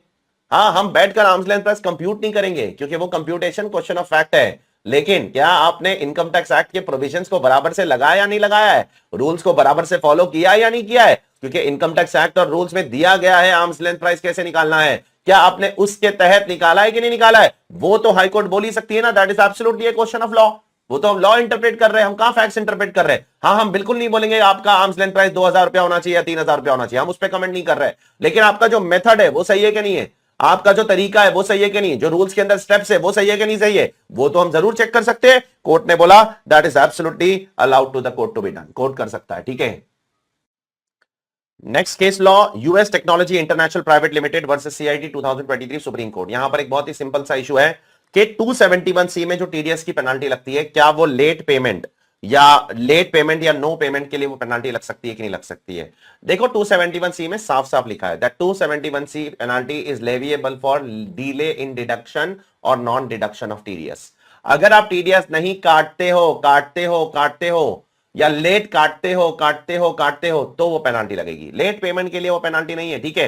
देयरफॉर जबरदस्ती एक पेनाल्टी दूसरे सेक्शन में मत खींचो। This penalty is not for late payment और belated payment, this penalty is only for late deduction. I hope it is clear to all of you. अगला case law, assistant commissioner of income tax versus Dev Prabha and others 2023 supreme court. अब SSC ने क्या किया था, SSC ने tax भरने में delay कर दिया, ठीक है, डिले कर दिया। डीले बहुत ज्यादा सब्सटैंशियल नहीं था और ना ही अमाउंट बहुत ज्यादा सब्सटैंशियल था, और एसएससी ने बाद में खुद से टैक्स डिपॉजिट कर दिया इंटरेस्ट समेत, इंटरेस्ट के साथ। डीले हुआ एसएससी से, एसएससी एक्सेप्ट कर रहा है मुझसे डीले हुआ, और डीले बहुत ज्यादा बड़ा अमाउंट का डीले नहीं था और बहुत ज्यादा बड़े पीरियड के लिए भी डीले नहीं था, कुछ दिनों के लिए डीले हुआ था। और जैसे ही डीले हुआ मैंने खुद से टैक्स भर दिया, इंटरेस्ट भर दिया। अब इन सब के बावजूद क्या एसएससी को जेल में डालना चाहिए, प्रोसिक्यूशन लॉन्च करना चाहिए एसएससी के ऊपर? असिस्टेंट कमिश्नर ने जेल में डाल दिया, बोला नहीं आपने टैक्स लेट भरा, आप जेल में जाओ, जबकि अमाउंट सब्सटैंशियल नहीं था, जबकि पीरियड सब्सटैंशियल नहीं था, जबकि एसएससी ने 100 मोटो बाद में भर दिया था इंटरेस्ट समेत। सीबीडीटी का सर्कुलर है इसके ऊपर, जिसमें बोला गया है कि नॉर्मली आप ये सब इंपोज मत किया करो, जनरली मत करो, पकड़ पकड़ के सबको जेल में डालोगे छोटे छोटे कारणों से। आप नॉर्मली ये सब मत किया करो when the period involved is not substantial, when the amount is not substantial. SSC ने खुद से भर दिया है, ठीक है। 50,000 रुपए की बात थी यार, यहां पर 50,000 रुपए से भी ज्यादा नहीं, उससे भी कम की बात थी। इतने से अमाउंट के लिए आप लोगों को जेल में डालोगे, एब्सोल्युटली रॉन्ग, एब्सोल्युटली रॉन्ग। और कोर्ट ने बोला कि इस ऑर्डर को क्या करो, क्वैश करो, हटाओ इसको, ठीक है। ये बिल्कुल भी सही नहीं है। हाँ, अभी यहां से जो केस लॉज है 61 से 65 तक, ये सारे लेटेस्ट केस लॉ है जो आईसीआई ने अभी अभी अपनी वेबसाइट पे अपलोड किया है, आप वहां जाकर देख सकते हो, for exclusively May 24 and November 24 exams, ठीक है। तो इन पे थोड़ा और फोकस करना, कि जनरली इसमें से एक आध पूछ ले वो लोग एग्जाम के अंदर, ठीक है। So be very careful. अब सबसे पहला, Mahalaya Anand filter system private limited versus ACIT 2023 supreme court. अब इसमें क्या हुआ था, एसएससी ने एक जगह लिया था, प्रीमाइस लीज पे लिया था, ठीक है। अब जैसे कि आपको पता है, जब आप किसी से लीज पे कुछ लोगे तो आप सामने वाले को सिक्योरिटी डिपॉजिट दोगे, ठीक है। अब जब आपका लीज पीरियड खत्म हो जाएगा तो सामने वाला आपको सिक्योरिटी डिपॉजिट वापस दे देगा, ठीक है। अब जैसे मैंने उसको कुछ 5.8 करोड़ का सिक्योरिटी डिपॉजिट दिया था, ठीक है। और मैंने वो जगह लीज पे लिया था, मतलब काफी ज्यादा बड़ी जगह होगी और काफी ज्यादा महंगी जगह होगी, जिसके लिए 5.8 करोड़ का सिक्योरिटी डिपॉजिट दे रहा हूं मैं, ठीक है। तो मैंने डिपॉजिट दिया और मैंने जगह लीज पर ले ली, मैं अपने बिजनेस के लिए वो जगह यूज कर रहा था। अब कुछ समय के बाद क्या हो गया, कुछ समय के बाद मेरा उसके साथ कुछ झगड़ा हो गया और मैंने उसकी प्रीमाइस छोड़ दी, मेरा दिमाग खराब हो गया। उसने भी मुझे बोला कि आप चले जाओ, और मेरे को उसको कुछ पैसा देना था, बोल रहा था वो कि आपका इतना पैसा बनता है। मैं बोला मैं कुछ नहीं देने वाला हूं। तो मैंने बोला तू सिक्योरिटी डिपॉजिट ले ले भाई, जाने दे, छोड़, तो दिमाग नहीं खराब कर, ठीक है। मैं अपना सिक्योरिटी डिपॉजिट तेरे से क्लेम नहीं करता हूं, वो तू रख ले, ठीक है। तो इनडायरेक्टली मैंने अपना सिक्योरिटी डिपॉजिट उसको दे दिया। अब वो सिक्योरिटी डिपॉजिट क्या मैं रेवेन्यू एक्सपेंस की तरह क्लेम कर सकता हूं? That is the question, is it my revenue expense? And the answer is no. Court ने बोला ये आपका रेवेन्यू एक्सपेंस नहीं है, ये एक कैपिटल नेचर का लॉस है, इसका डिडक्शन आपको नहीं मिलेगा, नहीं मिलेगा, नहीं मिलेगा, ठीक है। तो मुद्दा समझो, मुझे अपने लैंडलॉर्ड से सिक्योरिटी डिपॉजिट लेना था, कुछ अनबन की वजह से, कुछ झगड़े की वजह से मैंने वो छोड़ दिया, तो मेरा नुकसान हो गया। क्या वो एक रेवेन्यू एक्सपेंस के तौर पे उसका डिडक्शन ले सकता हूं? कोर्ट ने मुझे मना कर दिया। I hope it is clear to all of you. अगला केस लॉ क्या है, एक डीमर्जर हुआ था, जहां पर एक डीमर्ज यूनिट थी, एक रिजल्टिंग यूनिट थी। तो यहां पर सवाल ये उठ रहा है, क्या रिजल्टिंग कंपनी एक डीमर्ज कंपनी के डिसफंक्शनल यूनिट का, डिसफंक्शनल मतलब वो फंक्शनल नहीं है, वैसे यूनिट को मैंने खरीदा, उसके यूनिट के लॉस को सेट ऑफ कर सकता हूं कि नहीं? सवाल ये उठ रहा है कि क्या लॉस सेट ऑफ करने के लिए जिस यूनिट को मैं ले रहा हूं वो फंक्शनल होना जरूरी है, या डिसफंक्शनल यूनिट का भी लॉस मेरे को सेट ऑफ करने मिल जाएगा? देखो भाई, कोर्ट ने बोला अगर वो फंक्शनल होता तो वो डीमर्जर करता ही क्यों भाई? वो डिसफंक्शनल था, वो लॉस में था, इसलिए तो उसने डीमर्जर किया। अब अगर आप डिसफंक्शनल यूनिट जो डीमर्जर करना चाहता है उसका लॉस कैरी फॉरवर्ड नहीं करवाओगे तो वो अगली बार से डीमर्जर करेगा क्या? नहीं करेगा। तो उससे क्या फर्क पड़ता है यार वो डिसफंक्शनल है या नहीं है? तो डीमर्ज यूनिट कैसा भी हो, डिसफंक्शनल हो या ऑपरेशनल हो, उससे फर्क नहीं पड़ता है। उसका जो भी लॉस है वो डीमर्ज यूनिट किसको दे देगी? रिजल्टिंग कंपनी को देगी, और रिजल्टिंग कंपनी उसको सेट ऑफ कर सकती है। ठीक है, मॉरल ऑफ द स्टोरी ये है कि डीमर्ज यूनिट डिसफंक्शनल है कि ऑपरेशनल है वो सब मत चेक करो, लॉस कैरी फॉरवर्ड करने के लिए वो आप आराम से हमेशा कर सकते हो। ठीक है, नाउ नेक्स्ट वाला case law Secunderabad club versus CIT 2023 supreme court का जजमेंट है। अब इस केस लॉ में क्या हुआ है मैं आपको पहले बताता हूं। म्यूचुअल कंसर्न के ऊपर ये केस लॉ है। आप सभी को पता है म्यूचुअल कंसर्न क्या होता है। म्यूचुअल कंसर्न वो होता है जब कुछ लोग साथ में आते हैं, कुछ मेंबर साथ में आते हैं, मैं और मेरे 8-10 दोस्त मिलकर साथ में आए, एक क्लब बनाया हमने, और अगर अब इस क्लब में हम लोग कुछ पैसा लगाते हैं और उससे हम कुछ पैसा कमाते हैं तो वो हम आपस में एक दूसरे के लिए ही कमा रहे हैं, तो उस पर टैक्स नहीं लगेगा। ठीक है, लेकिन किसी आउटसाइडर्स को दोगे, आउटसाइडर से पैसा कमाओगे तो उस पर टैक्स लगेगा। याद करो, हम 10 मेंबर्स लोग मिलकर एक क्लब बनाए, हम सब ने उसमें पैसा हर महीने उसमें पैसा जोड़ते हर महीने पैसा कंट्रीब्यूट करते और आपस में 10 लोगों को सर्विस देते हैं। लेकिन अगर यही सर्विस हम बाहर वाले को देंगे तो वो टैक्सेबल होगी। ठीक है, अगर हम बाहर वाले को सर्विस देकर उसको चार्ज करेंगे तो वो टैक्सेबल है। अब इन लोगों ने क्या किया पता है? इन लोगों के क्लब के अंदर एक मेंबर जो है ना, इनके सिकंदरा क्लब का एक मेंबर एक बैंक है, से एसबीआई इनका मेंबर है। तो ये क्लब वालों ने क्या किया, अपना पैसा एसबीआई को दे दिया, एसबीआई से इंटरेस्ट कमा रहे। कायदे से तो एसबीआई उनका बैंक है, एसबीआई उनका मेंबर भी है, लेकिन कोर्ट ने बोला नहीं भाई, उसको आप मेंबर की तरह नहीं ट्रीट करोगे, उसको आप एनी अदर पर्सन की तरह ट्रीट करोगे। ठीक है, ऐसे तो हर क्लब अपने क्लब में एक बैंक को रख लेगा। यस, हर क्लब अपने क्लब में एक बैंक को रख लेगा और बोलेगा बैंक तो हमारा मेंबर है, और फिर सब मिलकर पैसा उसको देंगे, उससे इंटरेस्ट कमाएंगे और बोलेंगे mutual concern. Are you able to understand और not? Therefore moral of the story क्या है? अगर आपका क्लब का मेंबर भी अगर बैंक है ना, बैंक मेंबर है, और अगर सब मिलकर उसको पैसा देकर इंटरेस्ट कमा रहे हैं तो वो इंटरेस्ट भी क्या माना जाएगा? म्यूचुअल कंसर्न वाला नहीं माना जाएगा। That will be liable for tax under the income tax law. आप यहां पर चेक कर सकते हो। I hope it is clear to all of you. ना ये नेक्स्ट केस लॉ बहुत बढ़िया केस लॉ है इंटरनेशनल टैक्स का, CIT international taxation versus Air India limited. अब देखो, आप सबको पता है कि जनरली अगर आपको टीडीएस काटना है इंटरनेशनल लेवल पे तो आपको टीडीएस देखना है जो इनकम टैक्स का रेट होता है compare with DTWA which ever is lower. ठीक है, अब अगर डीटीडब्ल्यूए में 5% रेट लिखा है या 10% रेट लिखा है तो फिर आप 10% पे काटोगे इनकम टैक्स रेट अगर ज्यादा है तो। ठीक है, अब सवाल यहां पर ये नहीं था, सवाल यहां पर ये है कि जनरली अगर सामने वाला पैन नहीं देगा तो आपको पता है आपको 20% पे काटना है। ठीक है, अब अगर सामने वाले नॉन रेसिडेंट ने पैन नहीं दिया तो आपको 20% पे काटना, लेकिन डीटीडब्ल्यूए में 5% लिखा है तो फिर मैं 5% पे काटूंगा 20%। क्या 20% वाला 206AA का सेक्शन 20% कहां लिखा है? 206AA में लिखा है, क्या वो डीटीडब्ल्यूए को भी ओवरराइड कर देगा? तो आप सभी को पता है कि भाई डीटीडब्ल्यूए को ओवरराइड नहीं कर सकता है वो। क्यों? क्योंकि डीटीडब्ल्यूए और income tax which ever is more beneficial to the assessee वो आपको अप्लाई करना होता है। अब अगर डीटीडब्ल्यूए में 5% लिखा हुआ है और 206AA बोलता है नहीं, पैन नहीं दिया तो 20% काटना पड़ेगा, तो आप इनकम टैक्स एक्ट नहीं अप्लाई कर सकते हो, आपको डीटीडब्ल्यूए अप्लाई करना पड़ेगा which ever is more beneficial to the assessee. I hope it is clear to all of you. Moral of the story of this case law is, जब आप किसी नॉन रेसिडेंट को पेमेंट करते हो, वो pan नहीं दे रहा है और डीटीडब्ल्यूए में रेट कम है, 206AA में रेट ज्यादा है, तो आप 206AA के हिसाब से मत काटो, 20% के हिसाब से मत काटो, आप नॉर्मली 5% 10% के हिसाब से टीडीएस काटो। This is what this beautiful case law wants to tell you. I hope it is clear to all of you. Is it clear? और ये लास्ट वाला केस लॉ हमने क्लास में ऑलरेडी कर लिया, उसके जैसा सेम टू सेम है। आईसीआईसीआई बैंक का केस लॉ जाके पढ़ लेना या एलेगेंट्रेंट फाइनेंस लिमिटेड का केस लॉ पढ़ लेना, बहुत ज्यादा सिंपल केस लॉ था, मैंने क्लास में करवाया था, एक बार फिर से बोल देता हूं।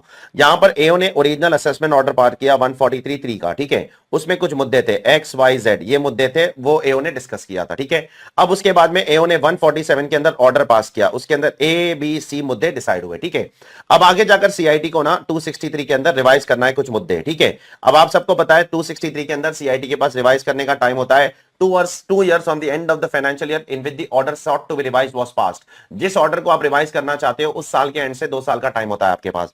अब सीआईटी को एक्चुअली ये मुद्दे रिवाइज करना था, X रिवाइज करना था, Y रिवाइज करना था, Z रिवाइज करना था। तो अब अगर उसको ये ओरिजिनल ऑर्डर के मुद्दे रिवाइज करना था तो उसको 2 years का टाइम लिमिट भी यहां से काउंट करना पड़ेगा। वो 2 years यहां से नहीं काउंट कर सकता है। अगर उसको ABC रिवाइज करना होता ना तो वो 2 years यहां से काउंट करता। अगर उसको ओरिजिनल ऑर्डर के मुद्दे रिवाइज करना है तो उसको ओरिजिनल ऑर्डर से 2 years चेक करना पड़ेगा खत्म हो गया कि नहीं हो गया। अगर खत्म हो गया है तो खेल खत्म, फिर वो रिवाइज नहीं कर सकता है। I hope it is clear to all of you.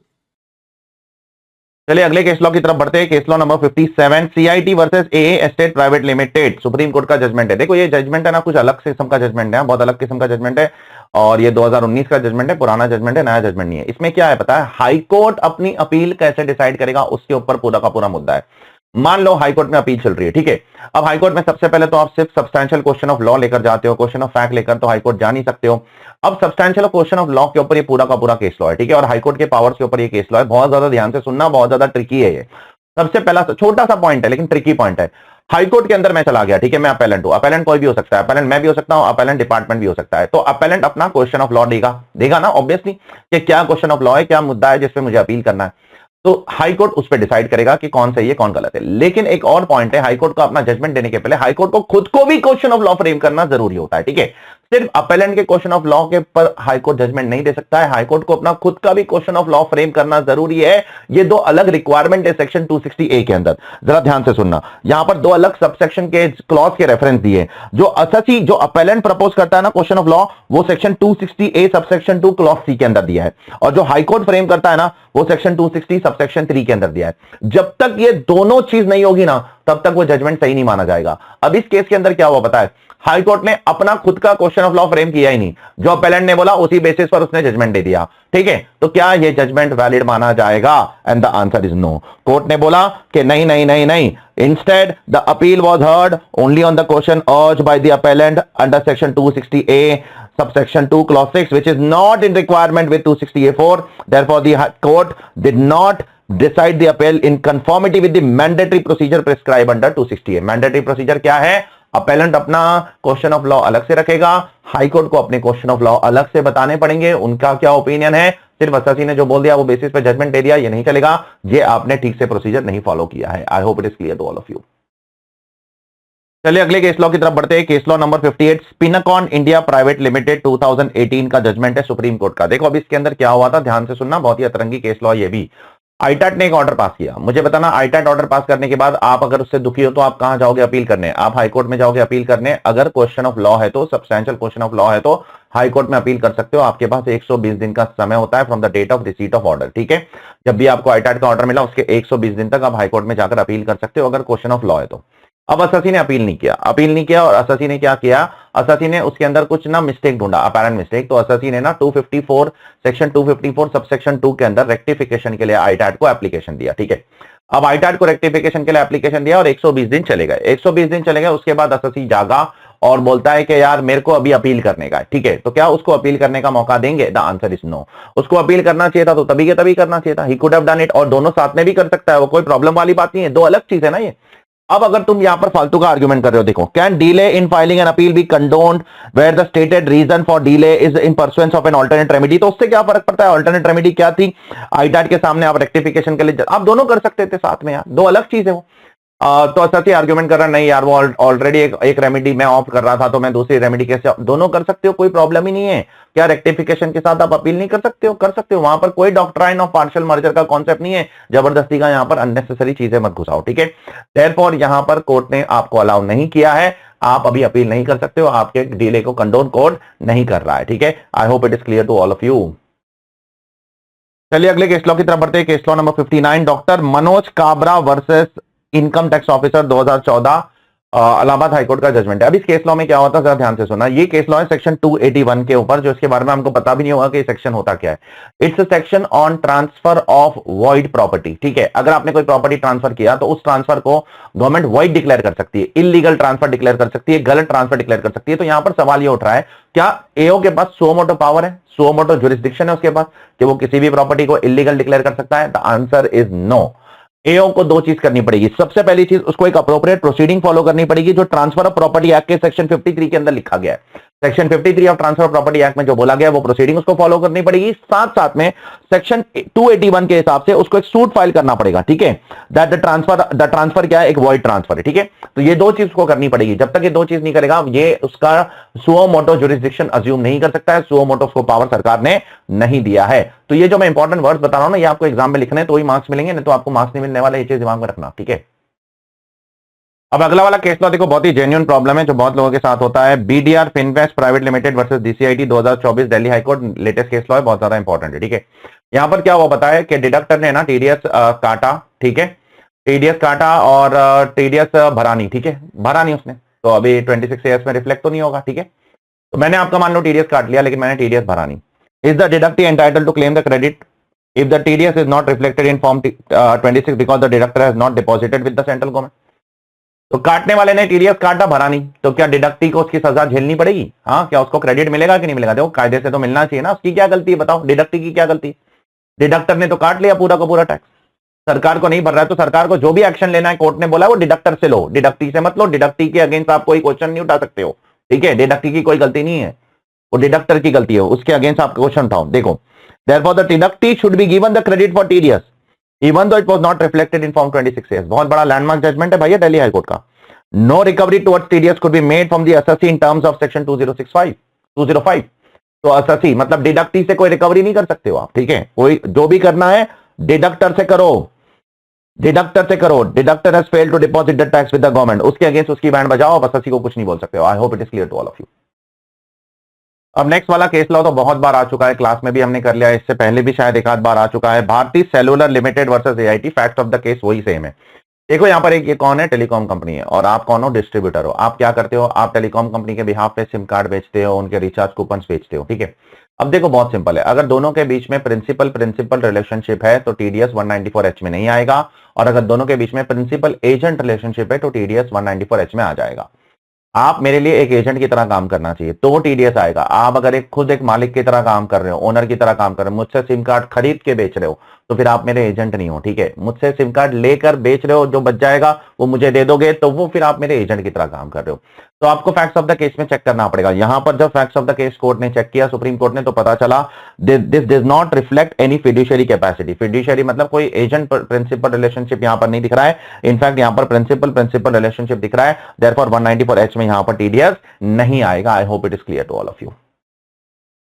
Next case law godaddy.com का है। godaddy क्या करता है पता है आपको? godaddy एक वेबसाइट है जो आपको वो देती है डोमेन। मुझे अगर मेरी क्लास का डोमेन चाहिए arishkhan.com, तो मुझे godaddy से जाकर परचेस करना पड़ेगा। मान लो मैंने परचेस कर दिया, उसको पेमेंट कर दिया, ठीक है, 1000 2000 5000, क्या वो रॉयल्टी माना जाएगा? तो कोर्ट ने बोला नहीं नहीं भाई, ये सब रॉयल्टी के डेफिनेशन में नहीं आएगा।